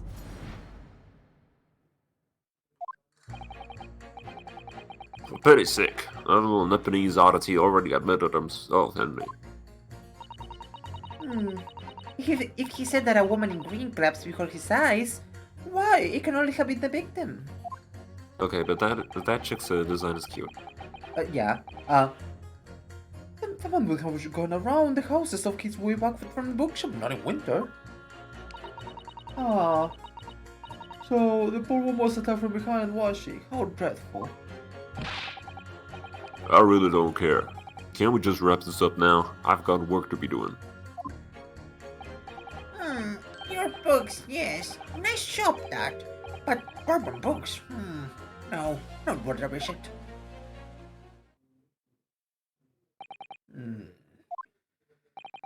With only minor exceptions, the reasons for finding the defendant guilty are all too clear. When the stabbing occurred, the only two people at the scene were the victim and the accused. And the accused himself has admitted to seeing the victim in her green overcoat sink to the ground before his eyes. Furthermore, We have confronted the inspector. The defendant then fled the scene. I must say, I would have ample grounds to convict this man already. Oh dear, even the judge appears convinced of Mr. Natsume's guilt now. Ugh, why did he have to run away like that? And how are we supposed to believe in some phantom attacker that nobody could see? This is impossible! How can I make a case for the defense? Mr. Naruhodo, this is no time for grumbling. If you want to force the trial to continue... Yes, I know. I have to turn the tide. I must make the jurors change their minds. Well, 4 of them at least. Exactly. We have no choice but to forge forward. You have the floor, counsel. Begin your summation examination. Yes, my lord. Just need to keep this trial going somehow. Whatever it takes. Come on, Ryunosuke. You can do it. Here we go. Jury examination. The defense rebuttal. Properly say that little Nipponi's auditee already admitted himself, did he? Hold it! Excuse me, but aren't you... Nah. It's a... Nah, what are you doing here? You little scoundrel. Yes, that's right. I was That's in the right. witness stand myself just 2 days ago. Yes. I got a feeling I know your face. Or the side of it, anyway.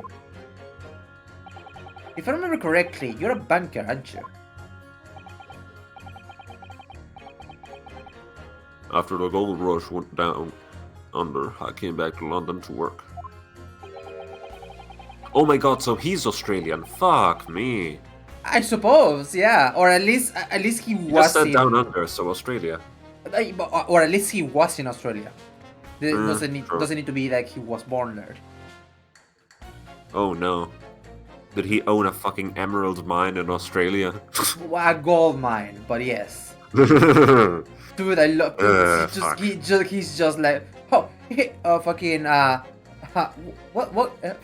like, what's a good oldie time name for Elon? Honestly, Elon Musk is already such a pretend name that it could work as a villain, as a stupid character's name in, like, fucking Sherlock Holmes. So, Sherlock Holmes. Elon Muskrat. Yeah. Yeah, exactly, cool. So that's him, this is this man. Now we know his name. I've started getting into tulips. You see, the prospective price of these tulips is exponential. Have you checked out the Holland tulip market?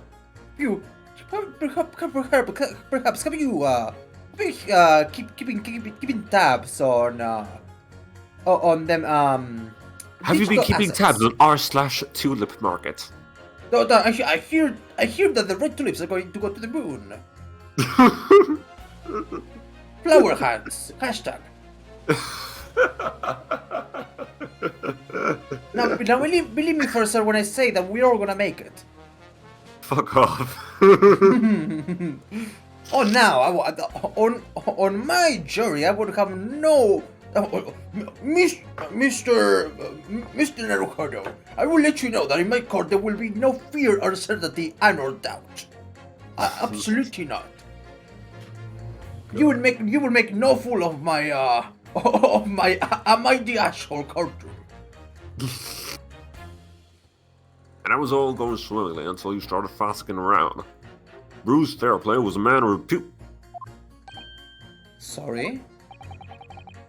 Don't think I've forgotten how you treated me the other day. I'm prejudiced. You had me and that young hatter pegged as criminals.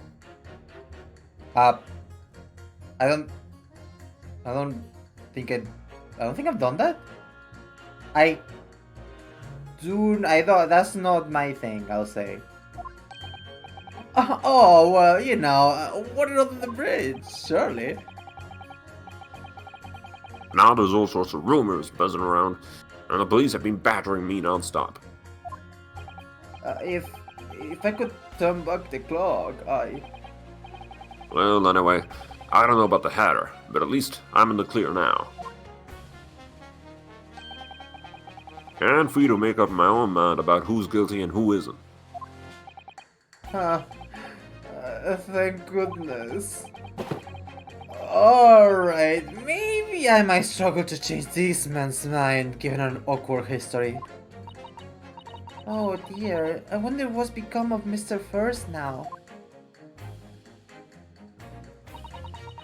Said one of my green collapsed before his eyes.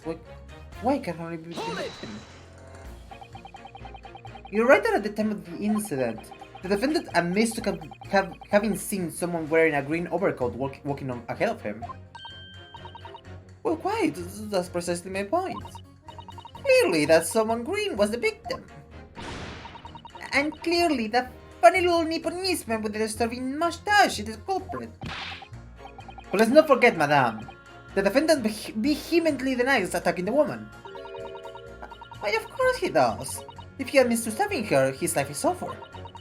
I mean, it's obviously a liver-faced coward, honestly.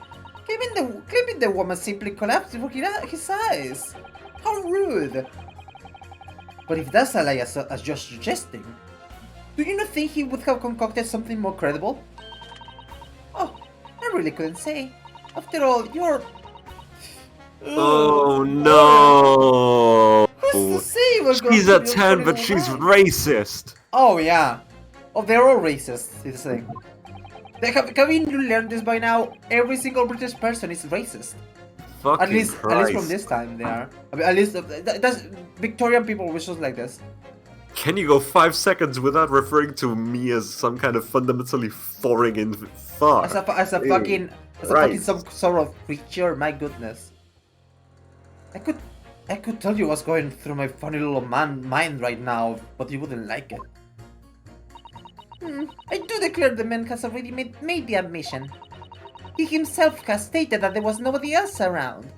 Surely the conclusion is obvious. No one else could have possibly committed this awful crime. Ugh.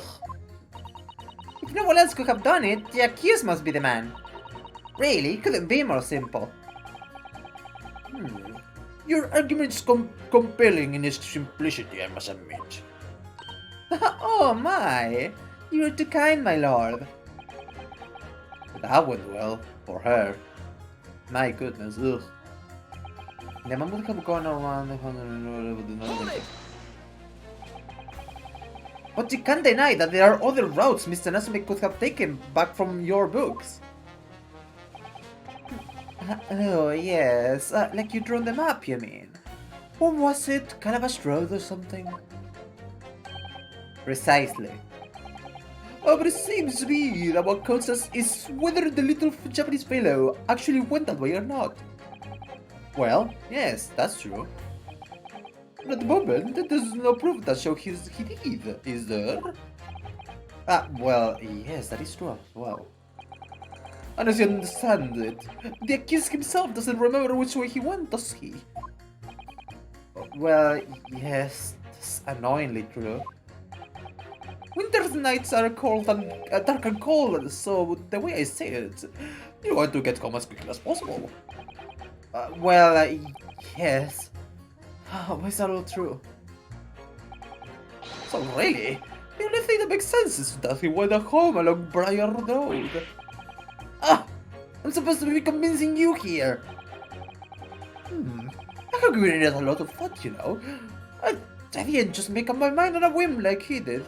The heat of it. I mean, if there was some logical reason why he might have gone the Cavalier Road way, it'd be different. I'd be happy to reconsider my position in that case. Honestly, I would. A reason was Seki-san may have taken the longer way home. Yes, a good reason. I don't imagine you'll be able to sway this young man's opinion without one. Interesting. So the poor woman was attacked from behind, was she? How dreadful. Wait, no, hang on, go back. Hold it!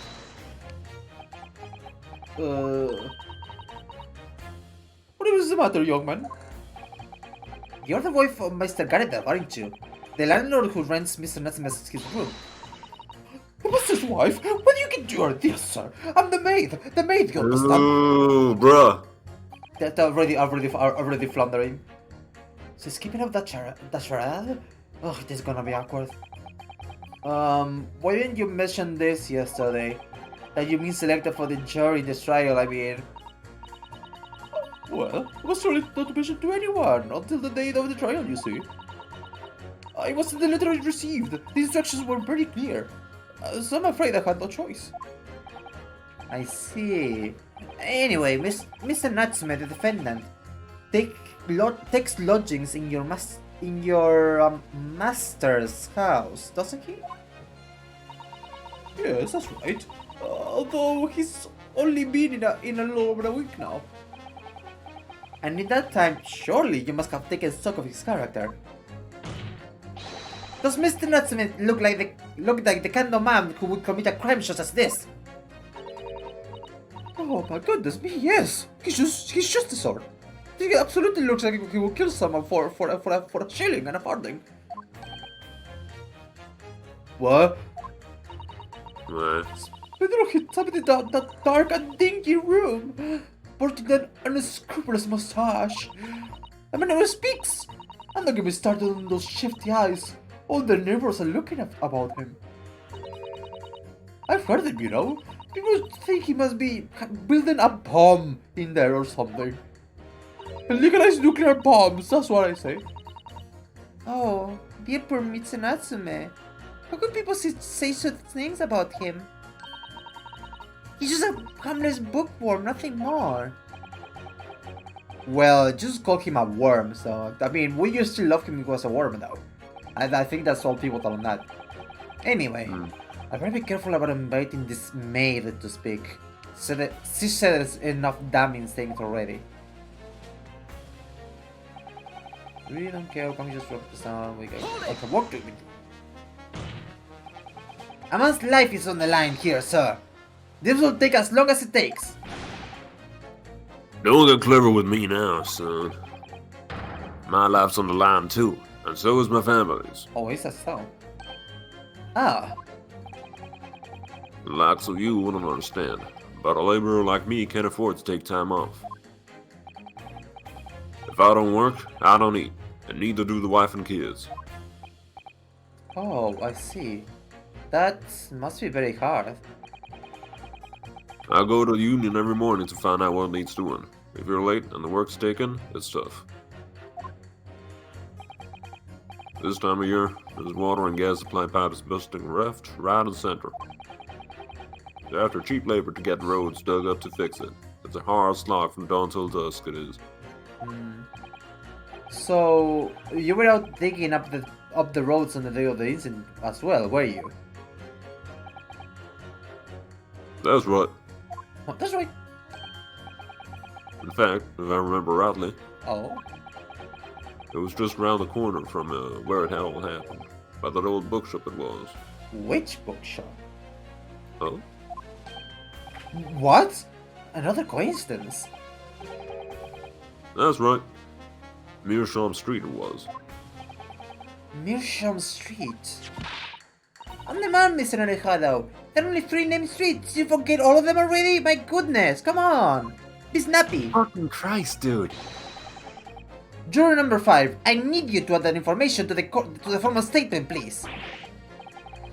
What's the point on that? Can't we just get this business over with now? Please, sir, this is important. Fine. I'll do it then. Ah, there we go. On the day it happened, I was digging up Meerschaum Street from dusk till dawn. And that was Yeah. interrupting the usual best routes, therefore... But where on Meerschaum Street? Yeah, I know. Fuck.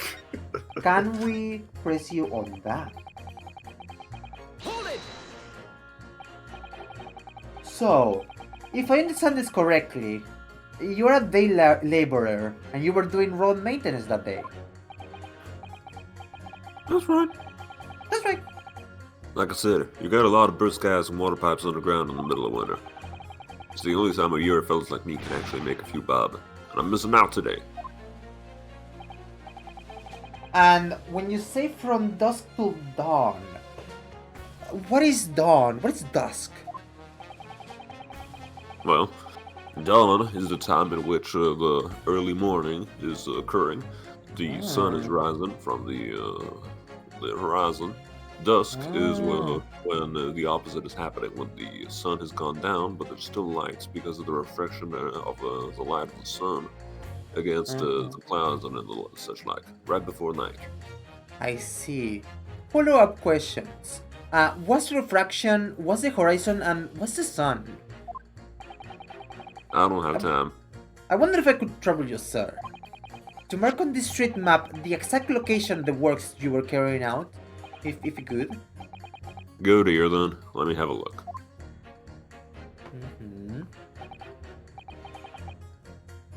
Right, let's see then. Aha! Ba-boom! Ah, boom! Here we are, Meerschaum Street. Yeah, I was just here, like. It was a tidy dig, I can tell you. We had to get through all the drifts of snow that were frozen solid. And at what sort of time did you finish the work? Well, we started in the morning, and we can't have finished before gone 6, I'd say. The snow had stopped coming down, but it was long past dark for sure. That means the road work was still going on when Miss Green was attacked at around 5 o'clock. Road works on Meerschaum Street. I wonder if this will be important whatsoever.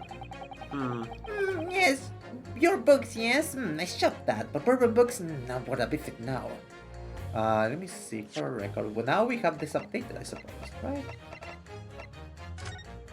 Oh, no, but we do have his thing, right? Yeah, okay, good. Now, the still, it's always useful to press all the guys, so maybe... That is true, that is true. You're right about that.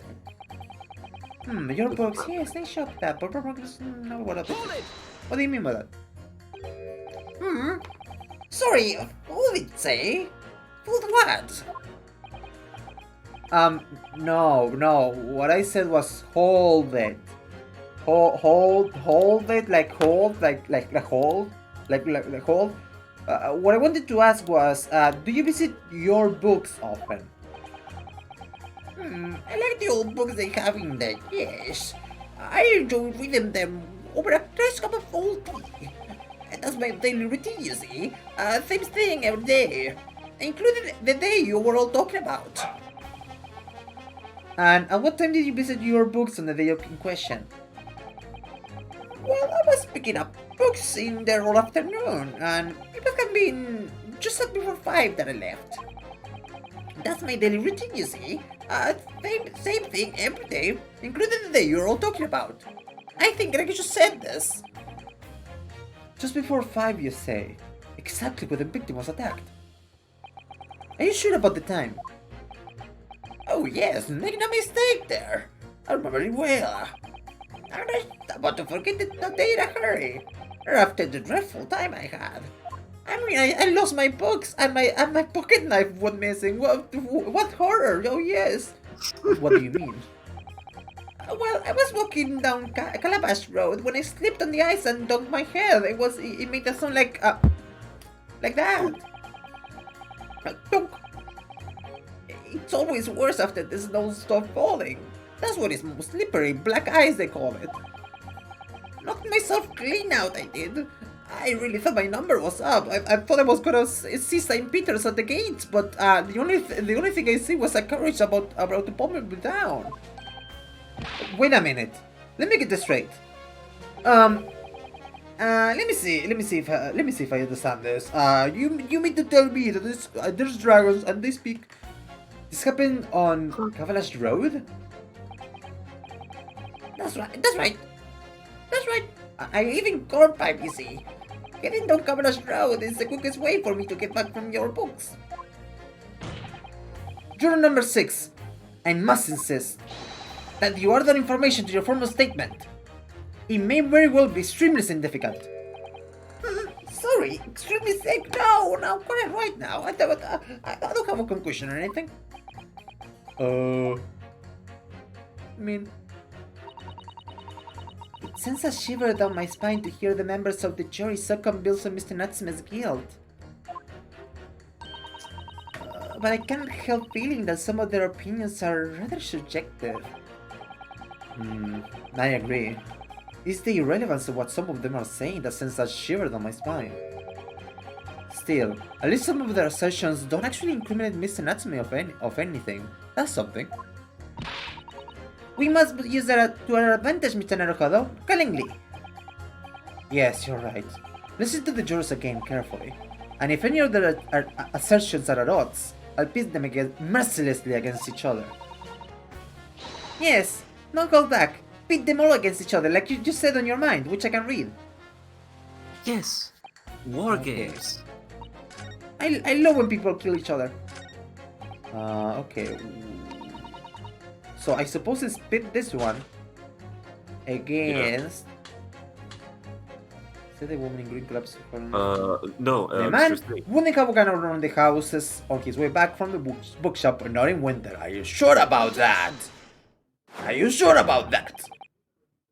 Those two statements are clearly at odds with one another. At odds, Counsel? Explain yourself. Oh, please. At some point, it wasn't me, I swear. Huh? What? I just want to get this done and dusted. Well, juror number 3. Oh, Misa? What do you want? Juror number 5's words just now are extremely significant. Let's take a moment to consider the implications of what's been said on our map of the local area. On the day in question, Mr. Natsume visited this bookshop to purchase a number of second-hand books. And on the same day, we now know that there were books being carried out on works being carried out on Mersham Street, making it impossible. Which means that the defendant's route home could not have taken him along Mersham Street and down Bryan Road. Oh, yes, of course. What do you think, sir? Well, yeah, you can't argue with that, really, can you? We must have had a good 2 yards or more of the pavement up. Every gentleman and gentlewoman that came along had to turn back and go the other way. So, the only conclusion is this. The defendant must have taken the longer route back to his lodgings. Yes, I suppose he must have. I suppose that must be right, huh? Juror number 3, you said the following. The man wouldn't have gone around the houses on his way back from the bookshop. But we see now that he had no choice. Yes! Ooh. My lord, Mr. Judge, sir, if I may. No, yes? I don't think in all good conscience that I can say the man's guilty now. Yeah, I would like to see this trial continue so we can get to the bottom of what really happened. Get him back on. Get him back. He's actually okay now. We're besties. What about you, sir? Eh? Who, me? Well, alright then. If there's a hole in the prosecution's argument, it should be filled in, that's what I say. And as you see, I do love holes. Huh. I make it my profession to fill in holes. I'm brother. I am always working overtime. Oh, Mr. Naruhodo, that's wonderful. Well, we managed to change a couple of minds at least. It strengthened our position somewhat. Yes, and it will prompt the other members of the jury to reconsider the stance as well. They'll be asking themselves if their current leanings are really right or not. Now, if only... If you could just identify one more clue or discrepancy that would make them stop doubting Mr. Natsume, we may be able to tip the balance completely. Yes, that's exactly what we must do. Kansik is looking to bring this trial to an early conclusion. That's what we have to prevent, by whatever means we have at our disposal. Thank you, Counsel. On with the submission examination, please. Yes, my lord. Okay, I have to say not guilty at this point, so I can see where this trial goes on from here. Cool, thank you. If you said that a woman in green collapsed before his eyes, why can't he concurrently be the victim? For pity's sake, surely the police audit already admitted it himself, didn't he? But the poor woman was attacked from behind, was she? How dreadful. But it's digging up roads, so digging up the truth. You got to see it through to the end, haven't you? I slipped out of there evening myself on Cavalash Road, and knocked myself clean out, you know? Oh my god. Don't What tell does that me. mean? Hang on, shh. I'm already predicting that the victim just fucking slipped and fell. Well, probably. Honestly, yeah. Okay, wait, hang on. But you're not gonna be able to prove that right now. You have to go through like several more steps. Oh, yeah. Like, that's a good guess, but like, we have nothing to prove that yet. Or like, to even like speculate about it. If he said that a woman in green collapsed before his eyes, why? He can only be having the big... Okay, if you put that one. Shut up. Yeah. What color is your coat again, sir? At least I slipped over that evening myself on Cavalash Road. I knocked myself clean out, you know? Lol. Objection! Aha! Ba-boom! These two clear statements clearly show a flaw in the juror's reasoning. A flaw? What are you talking about, counsel? Well, juror number 2, juror number 6. Oh, my, whatever do you mean, sir? I think perhaps the old man can hear you? Unbelievable. It's not like I was loud or anything. There is at least one fact of which we can be sure here. The book she received from the defendant's room clearly indicates that on the day of the attack, he had been to your books and purchased a number of second-hand titles. He then returned home on foot. But the man says he has no recollections of his return journey. That's correct. But what he does remember is seeing someone appear in front of him on the way. Someone in a green overcoat who suddenly collapsed on the pavement before his eyes. Yes, we're aware of this. The young poor woman who was stabbed, obviously. Objection! Ah, but it's not. Can we really be sure of that, madame? My, whatever do you mean? I'm sure you heard juror number 6's account of what happened to him that day. That same afternoon, there was somebody else apart from the victim, who was wearing a green overcoat and who fell over on the icy streets in the neighborhood. Oh my! That's what I'm saying. That's what I'm saying. Yeah. My goodness, you mean... That's right. I'm referring, of course, to hard of hearing juror number 6. Are you really suggesting that the person in the green overcoat whom the defendant saw collapsed in front of his eyes was the jolly old gentleman on the end of the bench here with me today? That is entirely possible, yes. After all, the old man has a somewhat similar build to the victim. Well, My goodness me. Sorry, you need a pee. You need to go take a shit? What? Oh, that's most crass indeed, not fit of a lady. And crucially, we know precisely where the old man in the green overcoat fell. On Cavalash Road. Therefore, if the person who Mr. Natsume saw collapsing in front of him was in fact juror number 6, it means the defendant must have taken the long route back to his lodgings. And if that's true, then clearly the crime scene on Briar Road where the woman was stabbed was not on his way home. Oh my! Boing. You idiot, old man.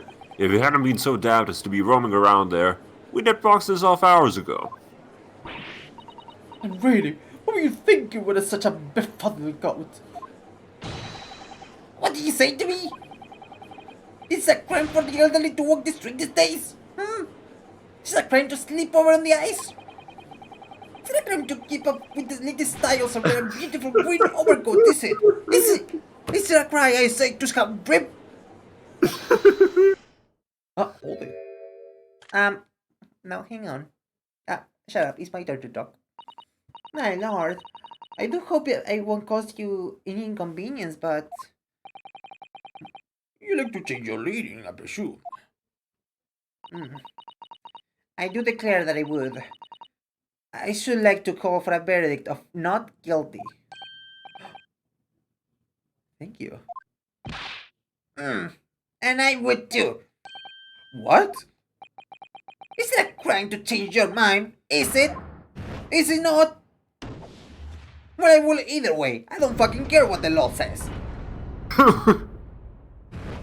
I killed the old man. And I would do it again.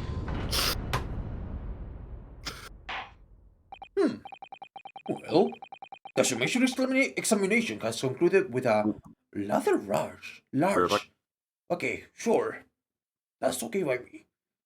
Well, the summation examination has concluded with a rather large shift in opinion. The eyes, 2. The nose, 4. So the nose have it. Not guilty, they say, and not guilty it shall become.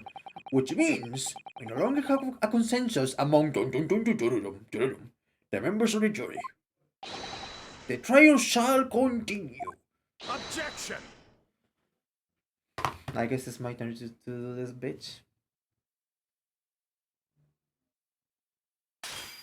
Yeah, looks so strong, I don't care. Unless I see her back now. Yeah.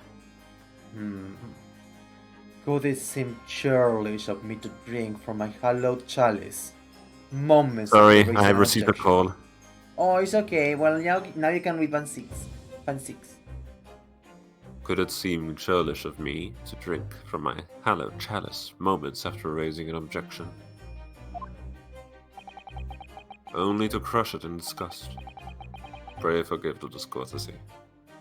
Well, I must say, counsel for the prosecution, asking for forgiveness is all very good and well, but the intention and the purpose of such a thing is to not do whatever you were praying forgiveness for right up every single time. Like you can just ask for forgiveness every single time and just expect to be forgiven because of it. Hold on, I just noticed that the fucking wine bottle has a fucking reaper with Yeah. 2 sides. Like, come Definitely on. the sides, lol. Fucking Christ. But he's so fucking emo, dude. Shut up. I had Anyway. this specially made. And I crush it with my own 2 hands. And I do have a plentiful collection of these novelty chalices and wine bottles. Look, Van Cheeks is the type of motherfucker to have like a novelty ice cube trays that are like skull shaped. Yeah, this one looks like a scythe. It's pretty sick. If I do say so myself. Lord Van Cheeks. Lord Van Six. It seems I must retract my earlier remark. What do you mean?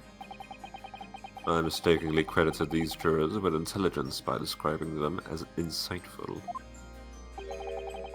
Yet we have just witnessed them falling for a cheap trick performed by an Eastern entertainer. Bruh. Lol. Bruh. That's not what he said. What do you mean? Objection! I haven't tricked anyone. Everything I've said is the truth. Indeed. Star Wars juror number 5 was undoubtedly repairing the road, as it claims. I believe you said it was a good 2 yards of the pavement which you had excavated, sir. Alright. That's right. Took me the whole day and they paid me a measly tuppence for it. Now, my learned Lebanese friend, tell me. Do you have any notion of the distance that 2 yards represents?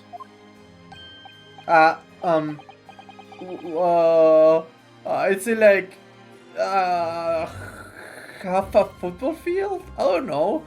Fucking- If I'm honest, I don't have a clue. No. 2 yards is a little less than 2 meters. Less than 2 meters? That's not much at all. In other words, a distance readily vaulted by anyone of moderate. Bruh, it's the middle of the winter. Fucking. Also, have you While holding books? Come on, Jesus Christ. does this guy scream bigger to you? They were calling him like a little tiny pathetic creature before. He had to like try so hard to not be blown away by the winter cold. Exactly. Would you not agree, my stalwart friend? Yeah? Me? Well, I can't say you're wrong, no. What? And did you perchance erect a sign to prevent pedestrians from passing the site of your works? Yeah? I wouldn't dream of it. What a waste of time. Oh boy, that's an OSHA violation. OSHA when we invented the 400th century. Fuck. No coaches would have a hope of passing anyway, and we just turn any gentlefolk back when they come. Kids just jump right over us all the time. Cool. The accused is no gentleman, as far as I can see. I have little doubt, however, that he could spring over a 2-yard trench in his meanderings around town. Oh. Is that true? Is it? The incontrovertible truth is that the books just purchased by the accused were found at the scene. That is true. There can be no doubt that on his way back to his lodgings, Mr. Natsume walked down Briar Road. Oh, crushed in a single sentence. And, old man, Old man, you can talk. you say that around 5 o'clock on the day in question, you slipped and fell on Calabash Road. Pray, was there a suspicious-looking Nipponese behind you at the time? Oh, I can't say I remember. You don't remember? The 25th night of the September. How about a wager, my learned friend? You say it was this old man that the accused saw. But I would lay 1,000 to 1 against you being able to prove it.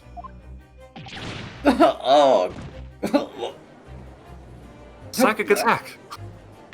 By the blast. Order. North and Six, explain yourself. Victoria Blast. My lord, If you got a stringent argument up your sleeve, why in the world did you not proffer it during the summation examination? I wanted to give this young foreign student the sightseeing experience he no doubt came for. I wanted him to see for himself how the opinion of the jury is so readily swayed. But my hospitality has its limits, and they have been reached, I feel. Let us dispense this distraction, you and I. So, my learned friend, today's sightseeing tour of London is now over. What are you talking about? Lord Van Cheeks, Reaper of the Bailey, 25th the Tojo Clan Prefectuary. God. The prosecution requests permission to call its next witnesses to the stand. Oh yes, very well. Granted. Bailiff, bring for the witnesses. It's next witnesses? Mr. Naruhodo, do you not remember? We've been told on several occasions that there were eyewitnesses to the incident. Yes, I remember. One of them being a Scotland Yard policeman, no less. I'm afraid that's likely to be the prosecution's next witness. Alright. No matter who Van Six brings into the stand as his witnesses, and no matter what they say, I believe in Soseki-san. I know he is innocent. And I will never keep change my believing. mind. Hmm? I will never change my mind, no matter what evidence is brought to me. No, I just have to keep my convictions my convictions strong and not be swayed by puerile things like evidence and proof. And I'll keep believing to the very end until the battle is over. Next time. Mr. No, it's right Naruhodo, now. Who what the is fuck your are these? What? Oh, Hello? sleepy! What is that? That is not a fucking know. policeman. That is nothing. Witnesses, please state your names and occupations for the court. Oh my god.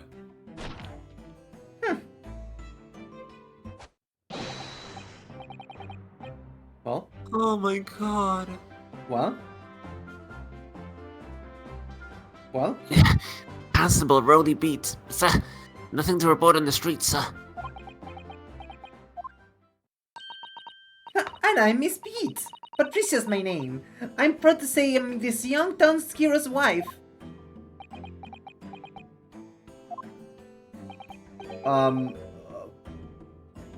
What?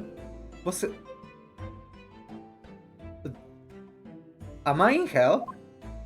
Well, in truth, we've been not married long. In fact, we celebrated our first anniversary only the other day. No, it was just husband I was talking about. He seems tired. Highly surprising.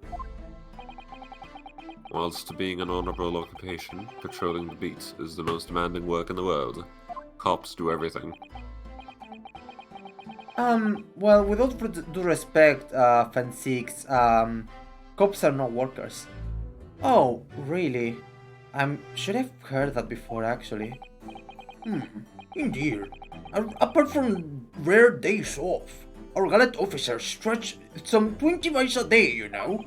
They patrol boarding houses and pubs, collect taxes, survey the streets, check that meters are reading true, and they're responsible for keeping the streets clean, and lighting and extinguishing our streetlights. There are a number of items on that list that don't sound much like policing duties at all. I wouldn't just be falling on my sleep, I'll have collapsed long ago. But it goes without saying that a policeman's primary duty is the apprehension of criminals. Even when he's off duty, a constable is expected to investigate and resolve any crimes on his beat.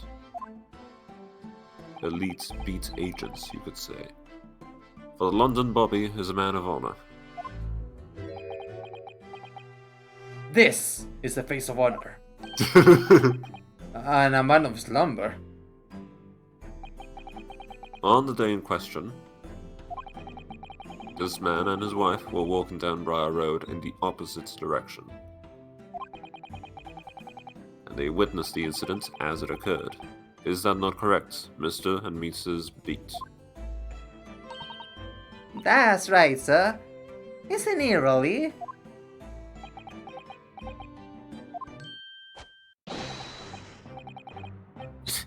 Constable Rody beat, sir. Nothing to report on the streets, sir. What a great witness it's going to be. Okay, cut the music. It's my turn to talk now. Very good. I'd like to hear your formal testimonies now, please. You will tell the court exactly what you saw on the afternoon of the incident. Yes, sir. Oh my god, he's fucking sleepwalking, isn't he? He's sleepy, that's for sure. What the witnesses saw. It was the wedding anniversary, and Rolly was taking me out for a meal. There was no time to change after work. Anyway, the silhouettes appeared out of the fog on the pavement in front of us. All of a sudden, one of them just collapsed on the floor, and the others scattered something before running off. We ran straight over, of course, and then went for help at a nearby police box. It was definitely the Japanese man on the dock. Rolly and I both saw him as clear as day. and that's it. Well, this is extremely compelling testimony, I must say. Oh dear. This policeman and his wife are claiming to have positively identified Mr. Natsume at the scene.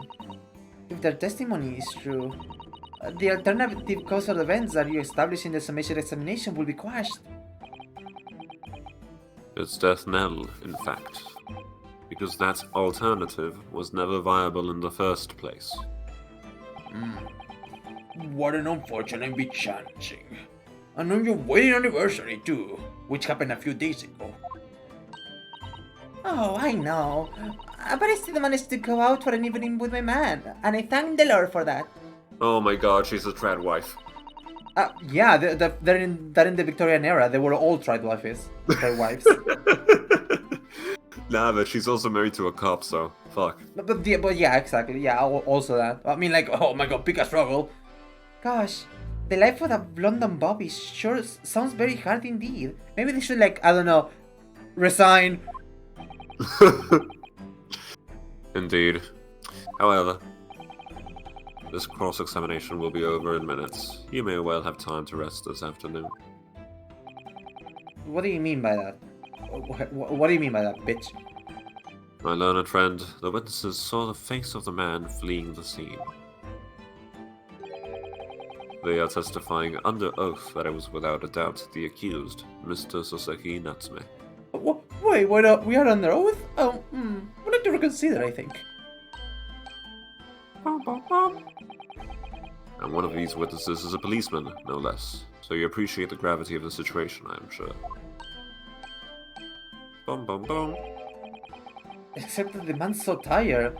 His wife had to do all the talking. Enough preamble.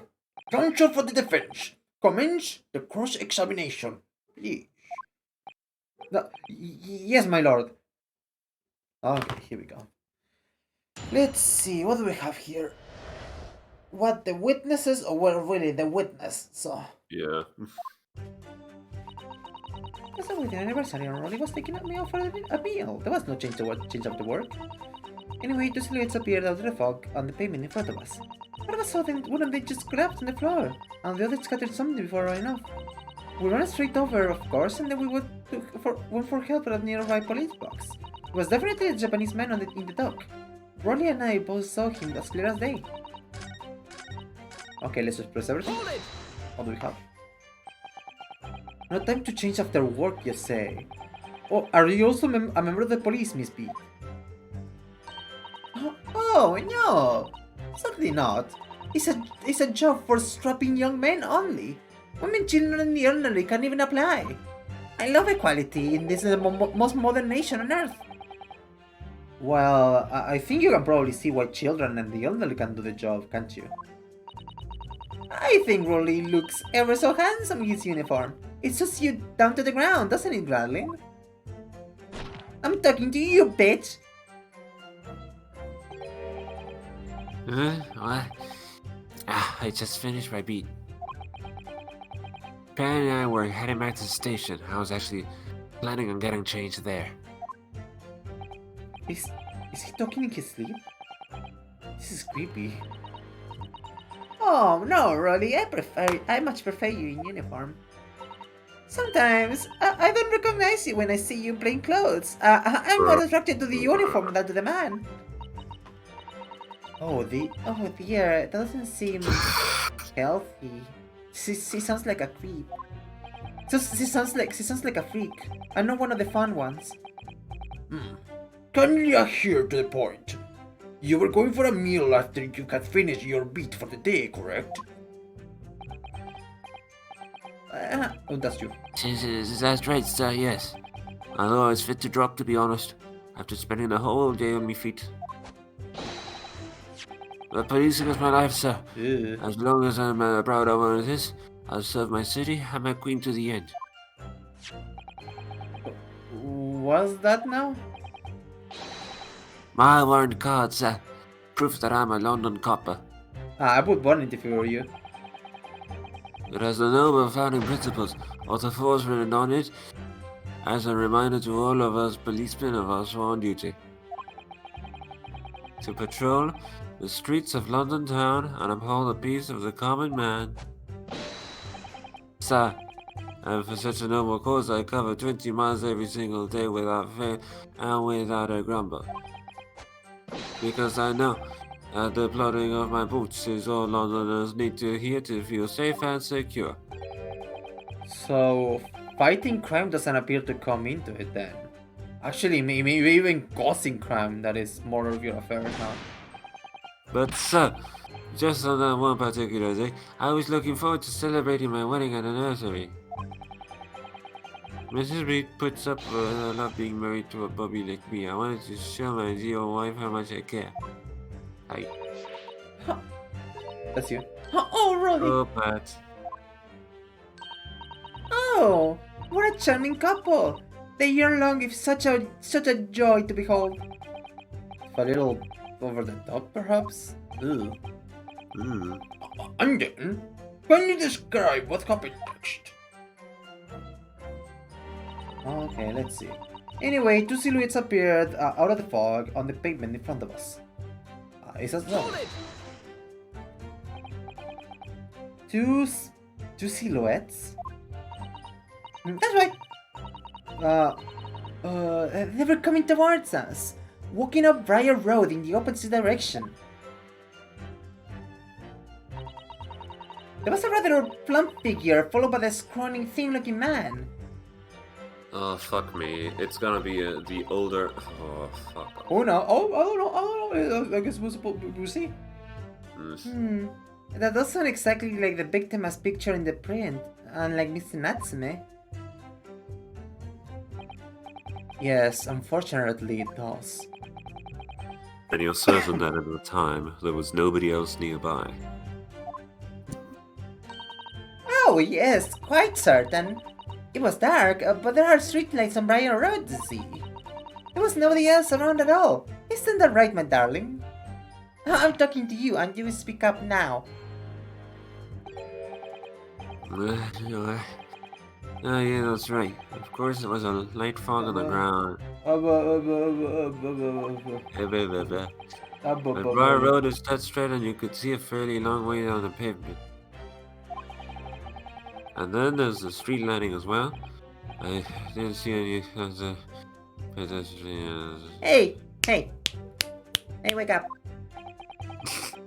Before sleep takes a firm hold, your answer, please, Mr. Beats. Are you quite sure of what you've just said? Yes, sir. As a copper who spends all day every day keeping watch on the streets, I'd swear to it, sir. I'm as sure as my little Patricia is true. Oh, I don't wanna read this anymore. They're still maintaining that there was no one else around other than the victim and the attacker. It started to seem like that must be how it really happened. It's beginning to seem like there's nowhere to run. Well, that didn't stop Mr. Natsume, did it? He fled the seal all too convincingly, even though, like, I'm pretty sure he didn't do it, but, like, he still... I don't know. My story is fleeing me. Thank you. I believe we have a reasonably clear idea of the situation just before the incident. What happened in the crucial moments that followed? We're gonna see in a second. All of a sudden, one of them just collapsed on the floor, and then suddenly the other suddenly scattered something before running off. Scatter something. What do you mean by that? Oh, well, I couldn't quite make out what it was at the time. But then when we got closer, we realized what it was. Also, did you see something? No. Didn't we, darling?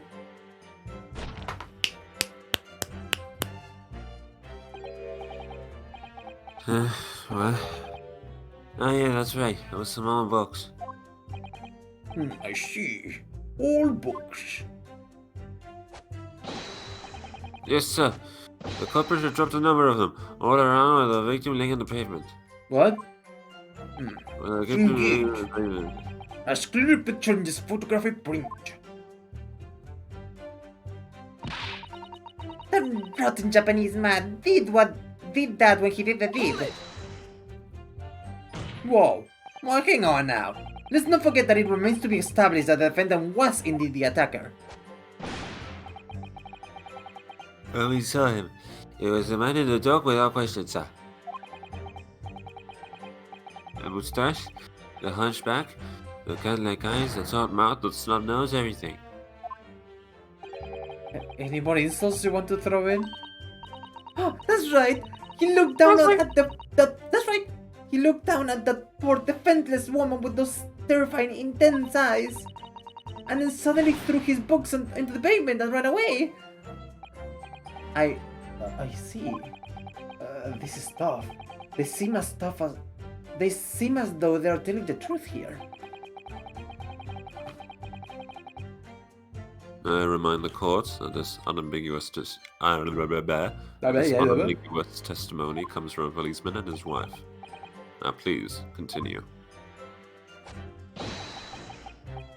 Yes, sir. Cool. Falls asleep immediately. No, snark. Me. We ran straight over, of course, and then went for help at the nearby police box. Was it your husband who went to fetch help? No, I went. I may be a police officer myself, but I am a proud wife of one, after all. Isn't that right, my darling?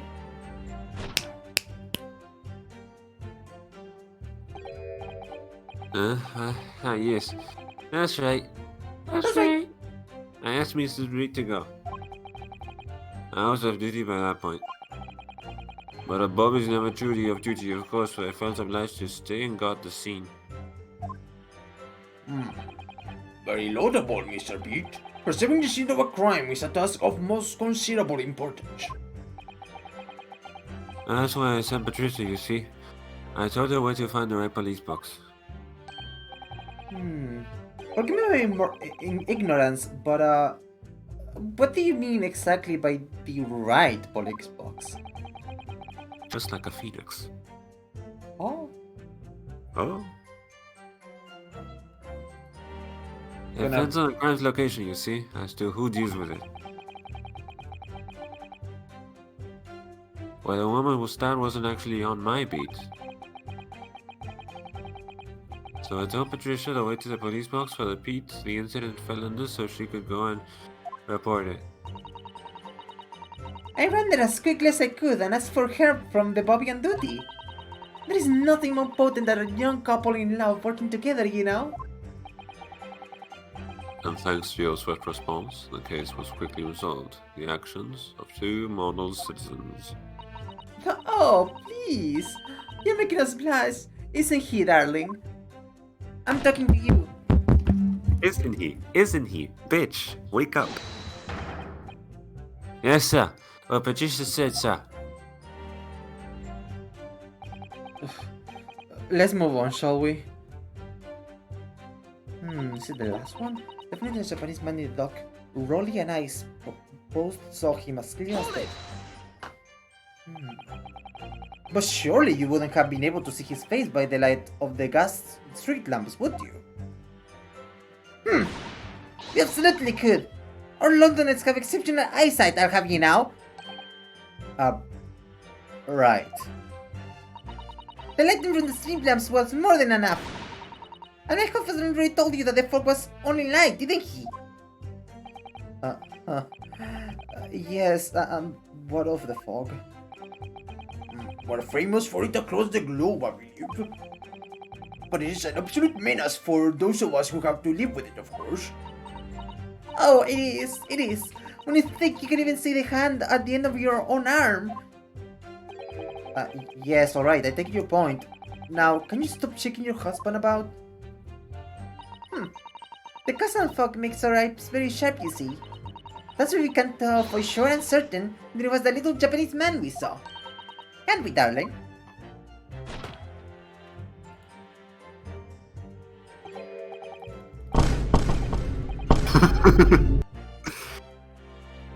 What? Ah, yes. My wife was suffocating me with my scarf, and that's why I'm sleeping, because oxygen isn't reaching my brain. My circulation is being cut off? Oh. Yeah. It was the accused and no mistake. mustache, the hunchback, the cat-like eyes, unmistakable, sir. As far as this couple's testimony is concerned, there can't be any question. It was Suzuki-san they saw running away from the scene of the crime. So that's it, is it? That's their entire testimony? What do you think, Mr. Naranjado? Well, I hate to admit it, but on hearing the testimony, it really does seem as though Mr. and Mrs. Beat saw what they say they saw. Mr. Natsume running away from the scene on Briar Road that day. Yes, I feel the same. So if that's true, where does that leave us? The members of the jury are sure to call for a guilty verdict after this testimony. Oh no! Then what were we supposed to do? If Kazuma-sama were here... What are you trying to say? I think he would try to find a contradiction somewhere else within the testimony. What do you mean, somewhere else? Their statement about seeing Mr. Natsume scene unequivocal. Calling that into question wouldn't help. But if you can identify some other part of the testimony which appears to contradict the facts, you may be able to discredit them, to make the jury doubt if the pair's memory of that day is accurate. Oh, right. Put simply, we must focus on finding a discrepancy in the statements somewhere. If we don't, I'm afraid the trial may reach an utterly unfavorable conclusion. Why do I always seem to be so up against it? Mr. Lawyers, can I ask you something? Oh yes, of course. What is it? Well, you keep asking us all these questions about everything we told you, so... It seems like you don't believe our testimony. Is that right? Is it? Well, out with it.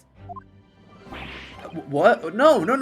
Oh no, it's not really that at all. I mean, you also saw the man killing the other person, obviously. I believe you.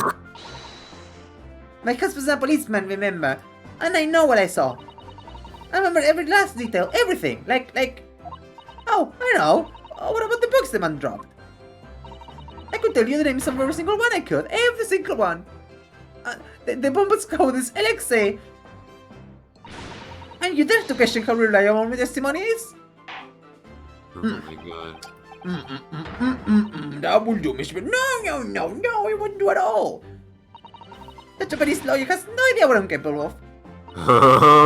Even if I decide to forgive him for insulting us, don't think for a minute that Rory will.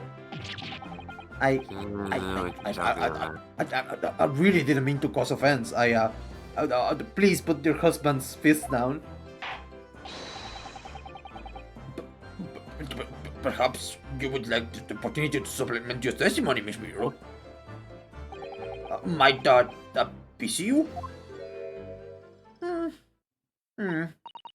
Oh, thank you, my lord. That would settle things nicely. Wouldn't it, darling? Incredible. Did you see what I have to deal with? I could even tell you the names of the 4 books he dropped at the scene. Cool. 4, you say. Okay, well. I don't need to hear anything else. Objection. Idiot.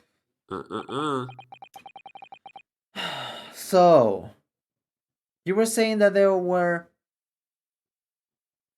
4 books.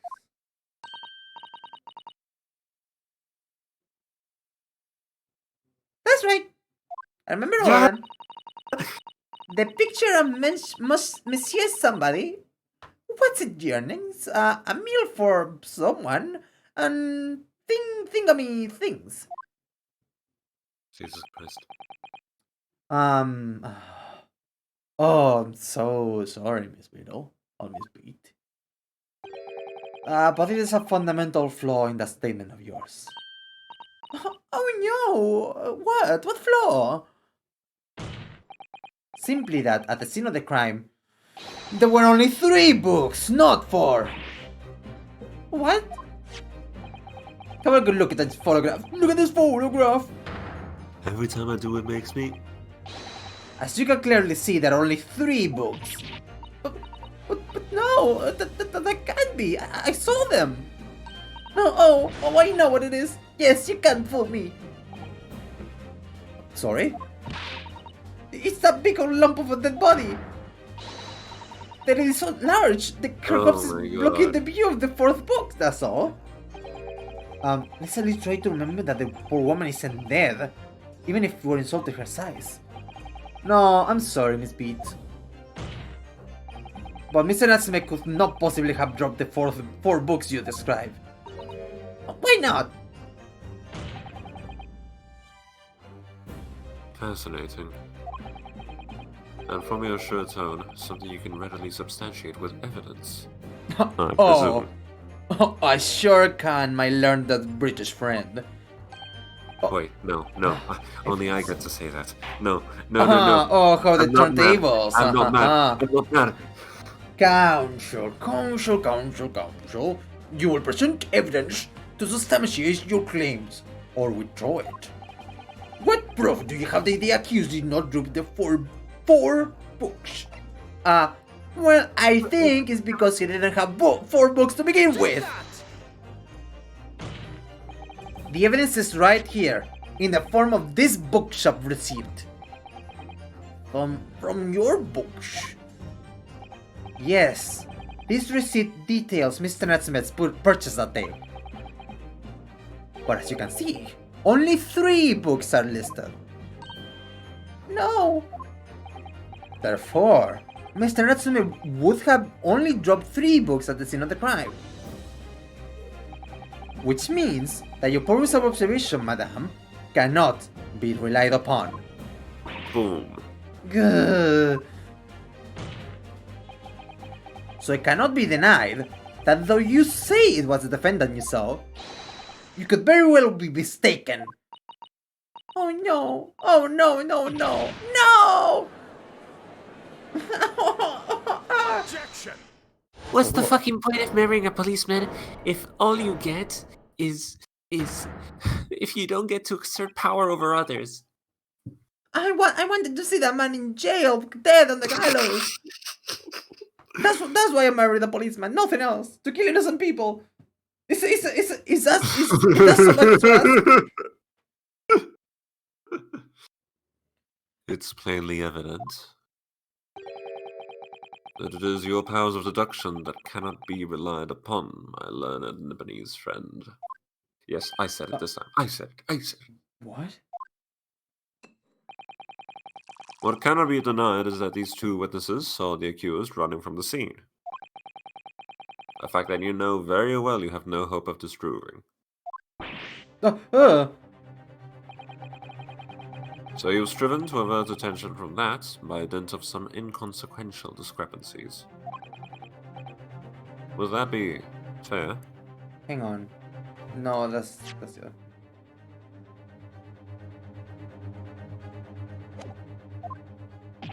Ugh!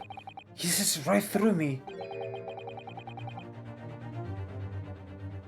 But your plan has somewhat recoiled against you. What are you talking about? It's quite simple. Let me explain with a toast, because I have to destroy this other one. To the policeman's wife and her entirely accurate testimony in every respect. Oh! You see, don't. What are you doing? Don't punch my glass. No. Don't punch the chalice. It is hallowed. Hallowed, I say. No! My hallowed chalice. Gone My hallowed forever. chalice gone forever! You see, the matter is not up for debate. Yeah, fuck. At the scene on Briar Road, a total of 4 books were most definitely found. Objection! But what about the photographic prints? It only shows 3 books. Quite right. Only thing can be seen in that print. That print? You mean to say... Have you ever heard about the perspective? Allow me to present another, one that shows the victim's hand. What is a perspective? Oh! The lion's pride. I don't believe it! It's the 4th book! As you will observe, the 4th book was hidden from view in the original print by the victim's torso. No! No! No way. Also, I love fucking Susaru just looking over Naruto. It's like, oh dear. Order! Order! Oh, sir! There! You see? Look at that! Look! Yes. Yeah, that's what you get, you fucking bitch. That's what you get. Try the fuck again. Try the fuck again. Fuck with me! It's just like I said. You said it, my darling. Yes, sir. Patricia is always right, sir. Even when I'm not. Let us study the receipts for the books purchased by the accused on the day in question. Mrs. Beat, the titles once again, if you please. Oh, yes, of course. The picture mentions something or other. The picture of Monsieur Lecoq. What's it, yearnings? Canterbury yearnings. A meal for someone. A meal for Gabrielle, in fact. As the court has just heard, the witness remembers the book titles flawlessly, save for a few minor details. Which doesn't mean that it's not flawless. But I even though it has a few flaws here and there, it's still flawless. Do you see my vision? You must Do you understand? Are you paying attention? Mrs. Beat's power of recollection can only be described as exceptional. Did you hear that, Rolly? The gentleman paid me a compliment. The racist loves me. I'm really at the la creme de la creme of Britain's xenophobes.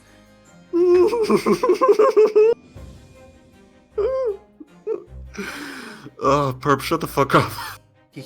I truly wonder if someday I will get if someday I'll get to drink the tea with the biggest xenophobe of all, Queen Victoria. Fuck. Yes, sir. Flawless, sir. Patricia is flawless. But there are only 3 books on the receipt, and Beast Beat mentioned 4. There's nothing surprising about that. Clearly, the 4th book is that which is shown in the photographic print. I'm sorry, Counsel, but does that not seem odd? Why should the 4th book be omitted from the receipt? Well, it's because it's from the victim, not the guy. Come on. It's not odd at all, my lord.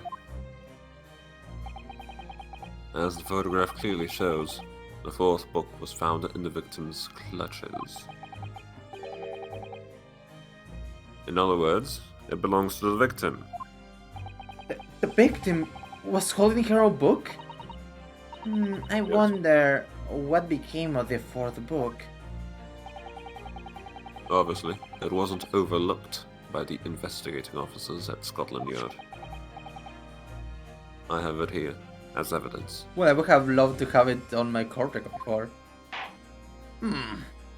Very unusual, Counsel, but I will accept it, I suppose. You will submit that and the aforementioned photographic print to the court, please, Counsel. A little bit late, but better late than never, that's what I say. My pleasure, my lord. The second crime scene photograph has been entered to the court record. A second photograph of the scene taken by a policeman just after the incident. It specifically shows the victim's hand. The fourth book has been entered into the court record. A book entitled The Lion's Pride, discovered in the victim's hands at the scene.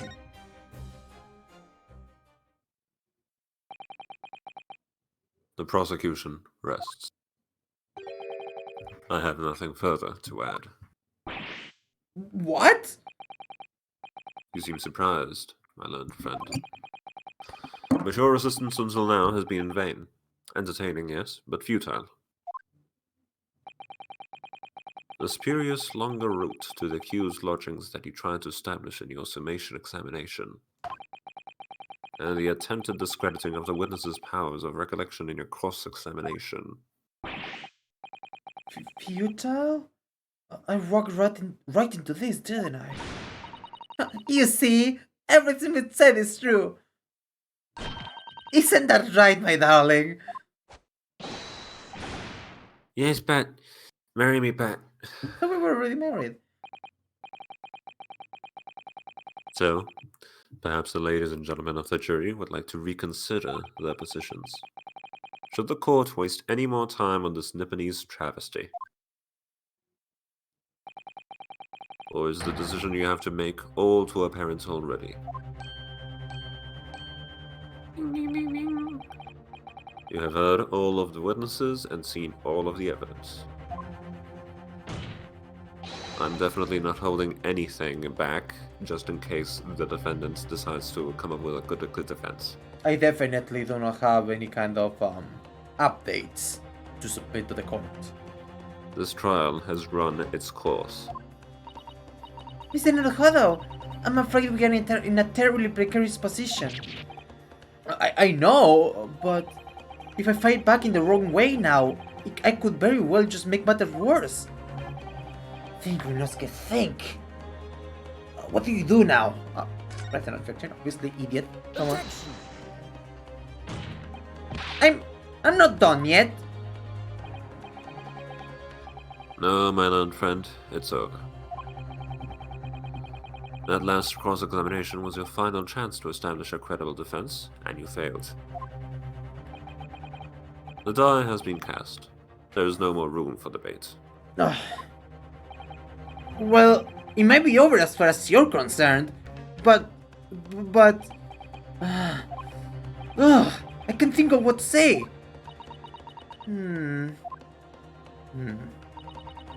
If I may, Lord Van Six, it seems somewhat boorish to close down the debate at this point.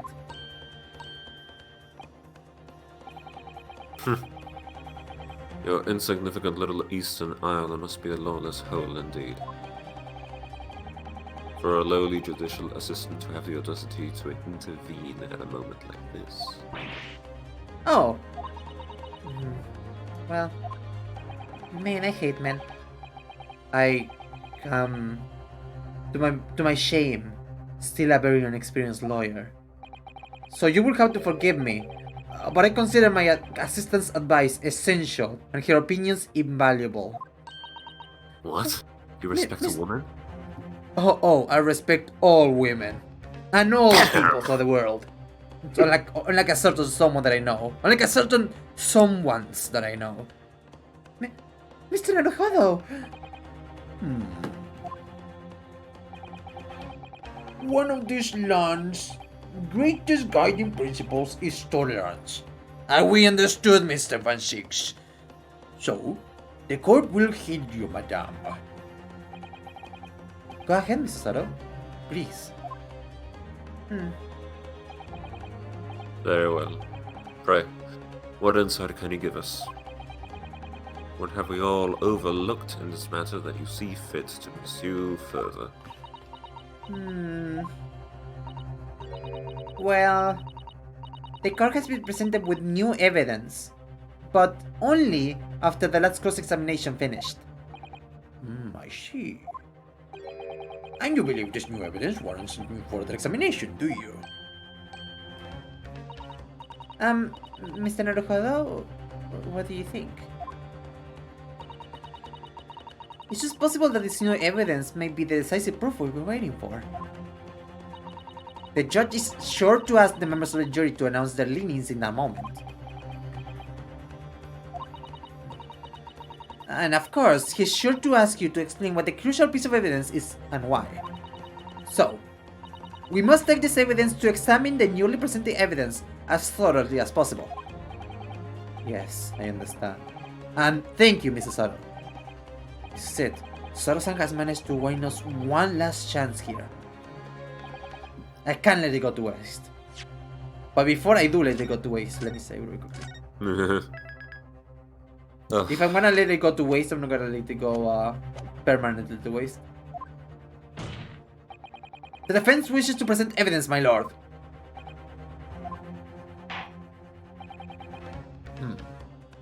Very well.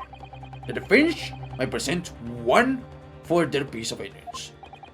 Evidence that apparently offers a profound insight into this case, and has hitherto been overlooked. One second, oh no, that's not what. Don't be around, bad. Don't give him your badge. No, the first book actually, Lion's Pride, and remember how Mr. Mac tonight has a whole lion theme going on? Maybe there's something there. I don't know. Could be. Let's check. The Lion's Pride. It is. Oh, it's burnt. Why is this Yeah, baby. burned? I knew it looked weird in the print. Oh, look at this. The book has been badly burned. You're right. You'll never be able to read it in this state, especially in all the latter pages. Oh, what a terrible waste. Judging from the scorched edges of the paper, I think the damage must have occurred very recently. A book recently damaged by fire. Why does that seem to raise a red flag with me? The fourth book information has been updated in the court record. But boom! Now, anything else? But that might not be the evidence you have to show. No, I'm pretty sure it is. It has to be. A second photograph to the incident taken by a policeman. Take that! No! I'm not to present that. Fucking Christ. Okay, well, you have... Yeah. You just saved. So, yeah. Yeah, well, it may be that, like, that it seems to be new dialogue, so it may be that, but that's not what I want to present, so I'm gonna go back. Yeah, no. That was literally a misclick. I just wanted to see what it was.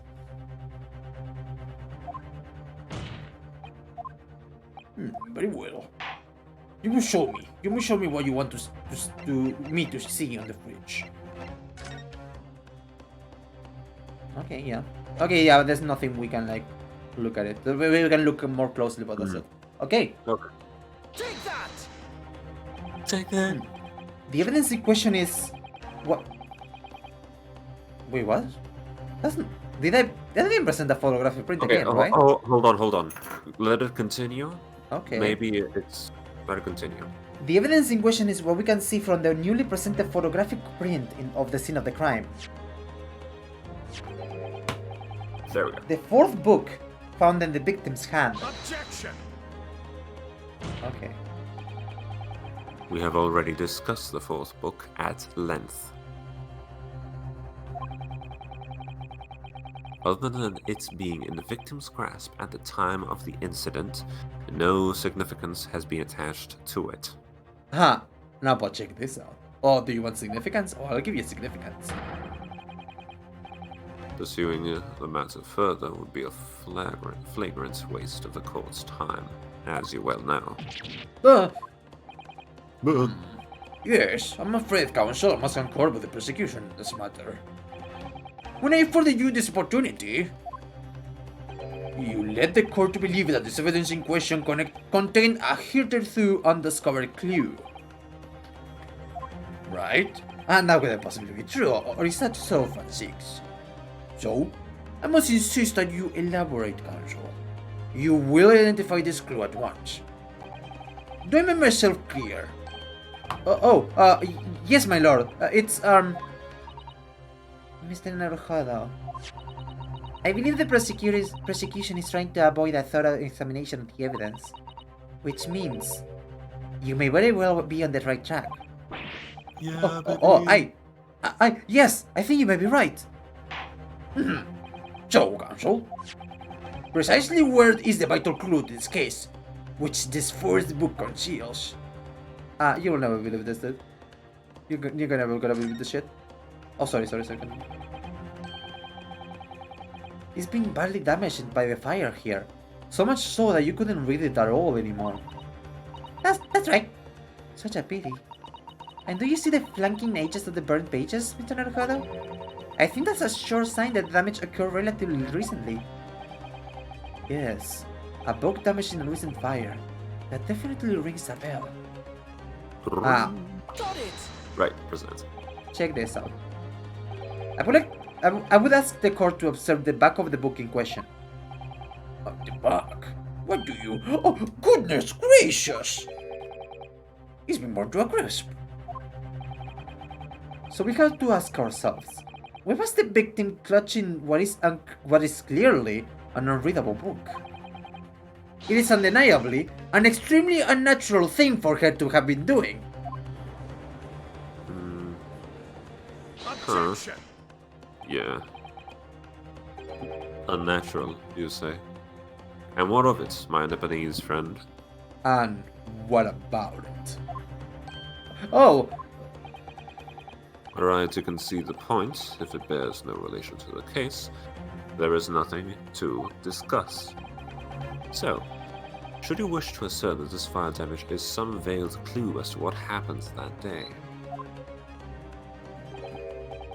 Pray, do enlighten us all. What truth does this charred book hide? a charred book. There is just one possibility here, which I can't quite myself bring to rule out. It's an outside chance, certainly, but worth a try. Alright, I'll explain my theory. Don't keep us waiting any longer then, Counsel. Explain this theory of yours. What are you suggesting that you cannot ascertain for the fire damage this sorry tomes has suffered? Its owner. My lord, the burn on the back of this book reveals a startling truth about the book's owner. I beg your pardon?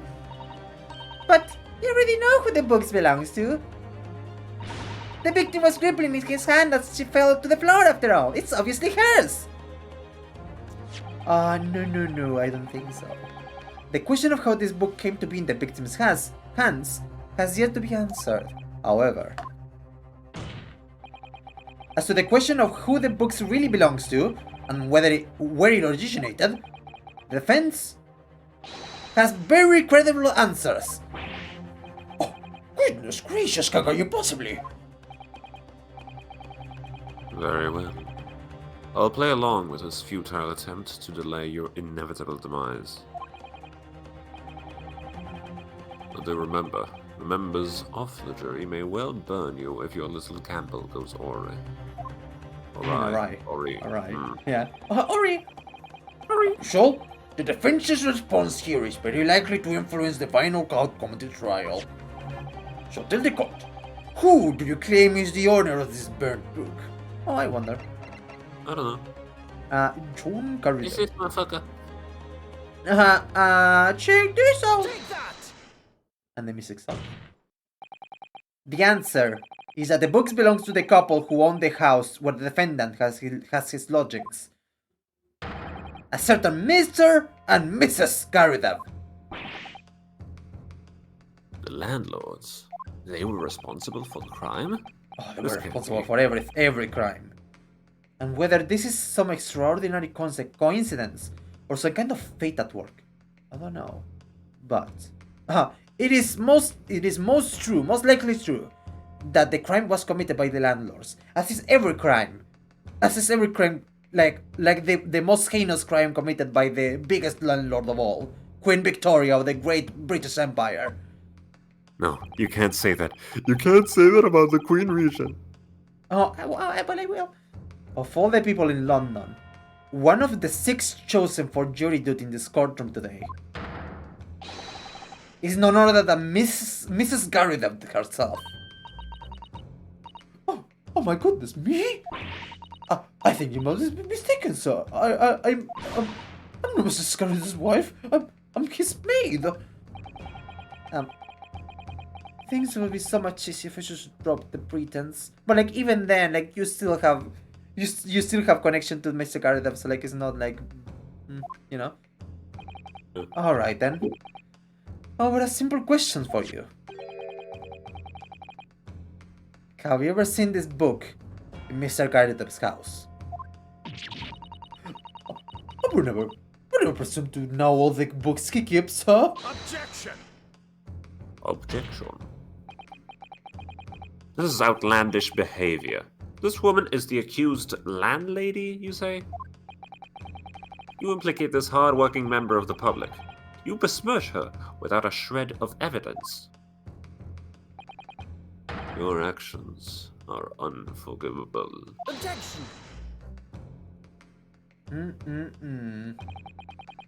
This is not mere conjecture. The defense happens to know that on the day in question, at almost exactly the same time as the victim was stabbed on the pavement below, another incident was taking place in the room of the top floor of Mr. and Mrs. Garridov's house. Oh, good lord! What sort of incident, Counsel? Oh, I'm so invested in this. It's like a pop. A fire, my lord. Ring. What points did I give this bitch? Apprentice he was. I've been digging the rain, you know. The whole place filled with smoke. I couldn't see a holy thing. He didn't take enough for the fire to spread, of course. The moldy furniture started going up as well. Worst of it is, I lost my favorite book called The Lion's Pride.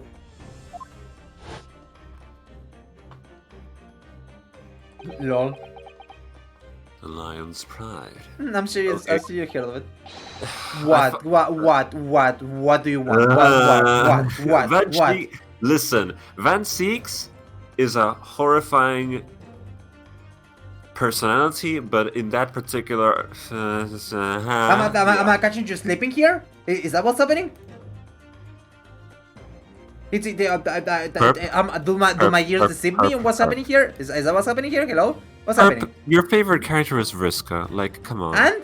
Oh, I'm sorry. I'm sorry that. God forbid a girl must do anything. It's literally. I'm sorry. I'm sorry that. I'm sorry that I'm fascinated by a fucking fictional 13-year-old. Like, oh, I'm sorry, but like that supposedly is worse than the fucking 35-year-old racist over here.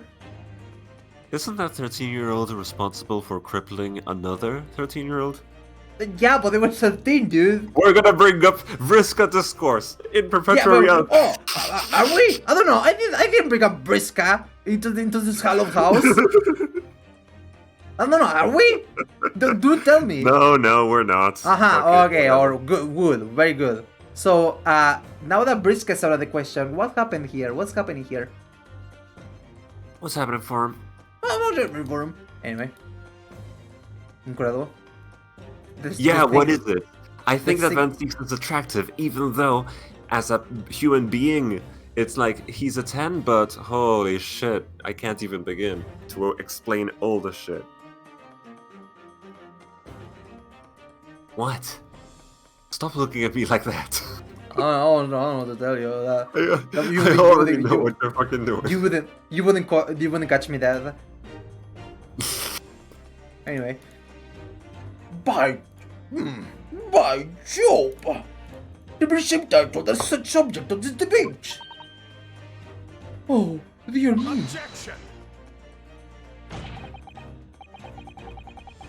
This is risible. All you've told the court is that a book by the same name was involved in a fire. In which case, it would be reasonable to assume that it was burnt to ashes. And entirely unreasonable to infer that it magically removed itself to the scene of the crime.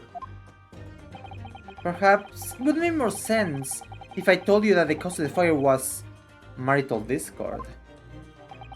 Without going into details, it appears that Mrs. Garridev was considerably enraged. Apparently, she continued to attack Mr. Garridev even amid the flames. Oh, how awful! I can't even imagine being so horrid to the one you love, can you, Rolly? Absolutely not, sir. My Patricia will never raise a finger against me, sir. Flashbang. And my old favorite novels, old novels in that case. But as soon as I got hold of them, that was it. Whoosh! Up in smoke.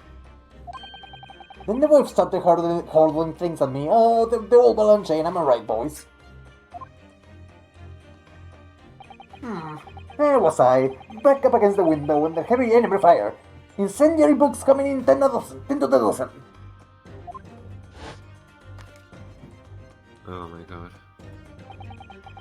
The man hushed back up against the window. He had burning books thrown at him. Goodness gracious! Are you suggesting that the book was thrown through a window and landed coincidentally at the scene of the crime? Objection! No. A thorough investigation of the surrounding area was conducted the very evening of the incident, and there is no report of the Garideb's window pane being broken. That's quite true. We also saw no signs of broken glass when we visited the Garideb household. But is it not conceivable that the window was open at the time in? Not even remotely. Well, okay, well, fuck me then. Let us not forget the season and the chilling weather that accompanies it. No Londoner would ever leave a window open in the middle of winter.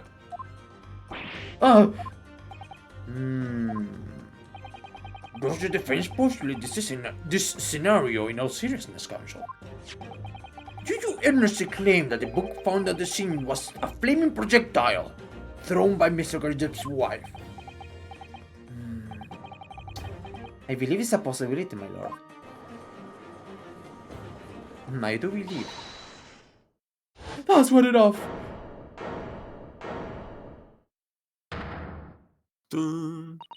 Well, I hope that everyone can see you for what you are now, you little foreign trickster. You call yourself a lawyer, but you're just a coward, a mean coward. Don't mean. Really? Claiming that a little thief set the whole neighborhood alight, honestly. Oh, the humanity. Implying that I'm merely posing as a maid for appearance's sake. How could you? It's got nothing to do with this beastly case, none of it. All you've done is sully your family's name. Our? No, I assure you, that was never my intention, so what do you mean, family name? You're gonna stamp the citizen's name through the mud, simply to divert attention from your failing defense. I should box your ears, that's what I should do. So utterly unforgivable. Also, hi, Rosen. Too right. Here we go. How long have we sat here now, listening to this Nipponese spouting out his fancy foreign theories? But think about it. At the end of the day, the only person who could possibly have stabbed the victim is that little hunchback with a mustache. I'm pointing, and he ran away from the scene too. I do declare you're right. It's true. Yes, what did I tell you? Makes sense to me. Sorry, what's that? Well, it would appear that the ladies and gentlemen of the jury are once again in full agreement. What is your position, Lord Francis? While this bitch is doing this, I'm gonna get some water. In truth, my lord, I feel these have been unnecessarily protracted proceedings. But then, one must always exercise patience in order to savor the best vintage. No, wait! The mystery of the fourth book still hasn't been... Okay. Yeah, the leg! If books are your predilection, my learned friend, study them on your own time.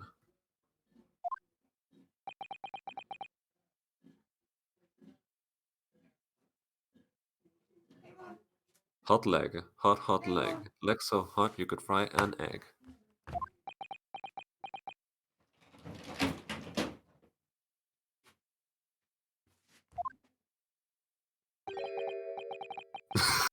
What? Not forgive the discourtesy this time?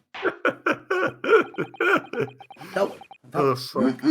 I do believe there was a really uncomfortable pause. What happened there? In that case, ladies and gentlemen of the jury, you will now say your individual decisions regarding your defendant's culpability for the court to hear. Guilty. Guilty. Guilty. Guilty. Guilty. Guilty.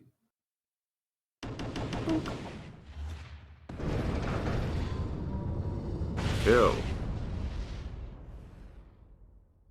All right, to the gallows. Thank you for your unambiguous response. No se calla. Just twice now. It's over. Mr. It's Naruhado, don't give up. Huh? Miss Susato? Have you forgotten? The battle isn't over yet. You're not suggesting. Of course! The defense has the right to another summation examination at this point. Oh my god. You could still convince the jurors to change their minds and have one more chance. My lord, the defense has to exercise its right to a summation examination.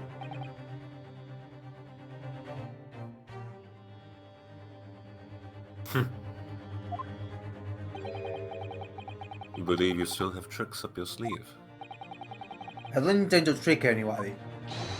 I intend to uncover the truth. This is not time to be downcast. As long as there's a chance, I have to stay strong and determined. Next time. Next time. Oh, thank God. Oh my God, thank God. Jesus Christ. I was so Yeah, scared that I was gotta gonna go. be like, Okay, no, members of the jury, continue this trial for another 3 hours at least. my goodness, okay. Yes, I do want to override the slot. Oh, I so do. Back. Okay, let's continue with this trial. Jury, if you may, I have some questions for you. I have considered the defense counsel's request for the summation examination of the jury. But we're gonna continue with that next time. Bye. Yes, please. No, don't save. I'm done. Yeah, it's okay, don't worry. Oh, man, Jesus. Okay, on. What shall happen next time? Oh, I wonder. Oh, how will Mr. Naruhodo get out of this one? No, but literally, what the fuck? I mean, we still have avenues, right? Because like there's still like some glaring inconsistencies in this case. So like, Yeah. the juries are just idiots that just do whatever they want without like thinking about it first. So it's okay. Yeah. Okay. Well, hey, chat. This stream has gone on longer for than I thought it was gonna be, but hey, that's better. The longer the better. So, I had fun. I had a ton of fun. Thank you, Acha, for coming through. Yeah, no problem. No problem. Hell yeah. So yeah, we're probably gonna have this again on 2 weeks. 2 weeks from now, because next Tuesday we're probably gonna go start a Zero Time Dilemma on Zero Escape. So I hope to see you all there for that. Tomorrow we should be having Dicey Dungeons or like some other you know, like video games as video game like that, like a puzzle game or something. I guess I'll see how I feel. We're probably gonna be Dicey Dungeons. Then what do you call it? Thursday we don't have anything. Then Friday we're gonna have an early Yakuza Kiwami. It's gonna be short. Because I wanna raid someone, so we're gonna do that before they start streaming. So it should be like what 3 hours probably, like some around that. So yeah, it should be okay. Something like this really. And then Saturday we have the beginning of Umineko, which again is a stream for me and just me. And if you don't wanna watch it, that's perfectly fine. But if you do wanna enter this 5-year long journey, stream jumping with me, please be there for that. I think it will It be is a really game fun. that Prep is so normal about. Oh yeah, and the thing is that I barely gone like an eighth of the way through the game. So like And I played my playtime on GOG. I think is like 26 hours or something, and that is like only an eighth of the game. And like I was just reading and listening to the voices. I wasn't doing any voice acting or anything. So yeah, that should be interesting.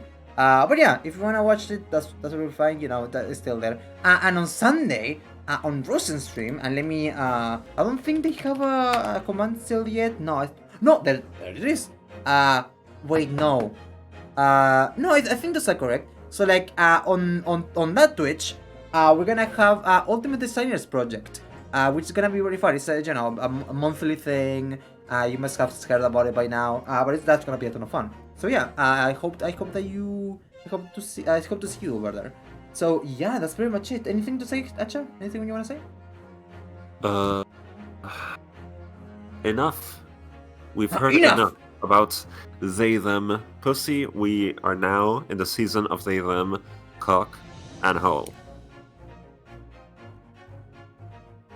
Yeah. Is that your valiant new I truth? can Is that fucking your brave see new truth? Maxine going like fucking, huh? What? Oh, What? sure. Is that what you wanted to use your soapbox for? No, actually. Take care of your friends, you know? If you see, if there's a bud of yours that is, like, kind of quiet and you haven't heard from them in a while, like, you know, check up on them, you know? Yeah, that's good advice. So it's much better advice than whatever the fuck you said about fucking about non-binary people. I don't know what the fuck that was. So yeah, check up on your friends. That's good advice. So like yeah, Something beautiful is happening. Something beautiful is happening. So yeah, we'll see you next Tuesday. We're gonna rate the 2 Tuesdays from now. We're gonna rate Ham. Thank you so much for coming, everyone. I'm trying to think of a rate race. Do we have any rate race? Because I don't. We must have said something.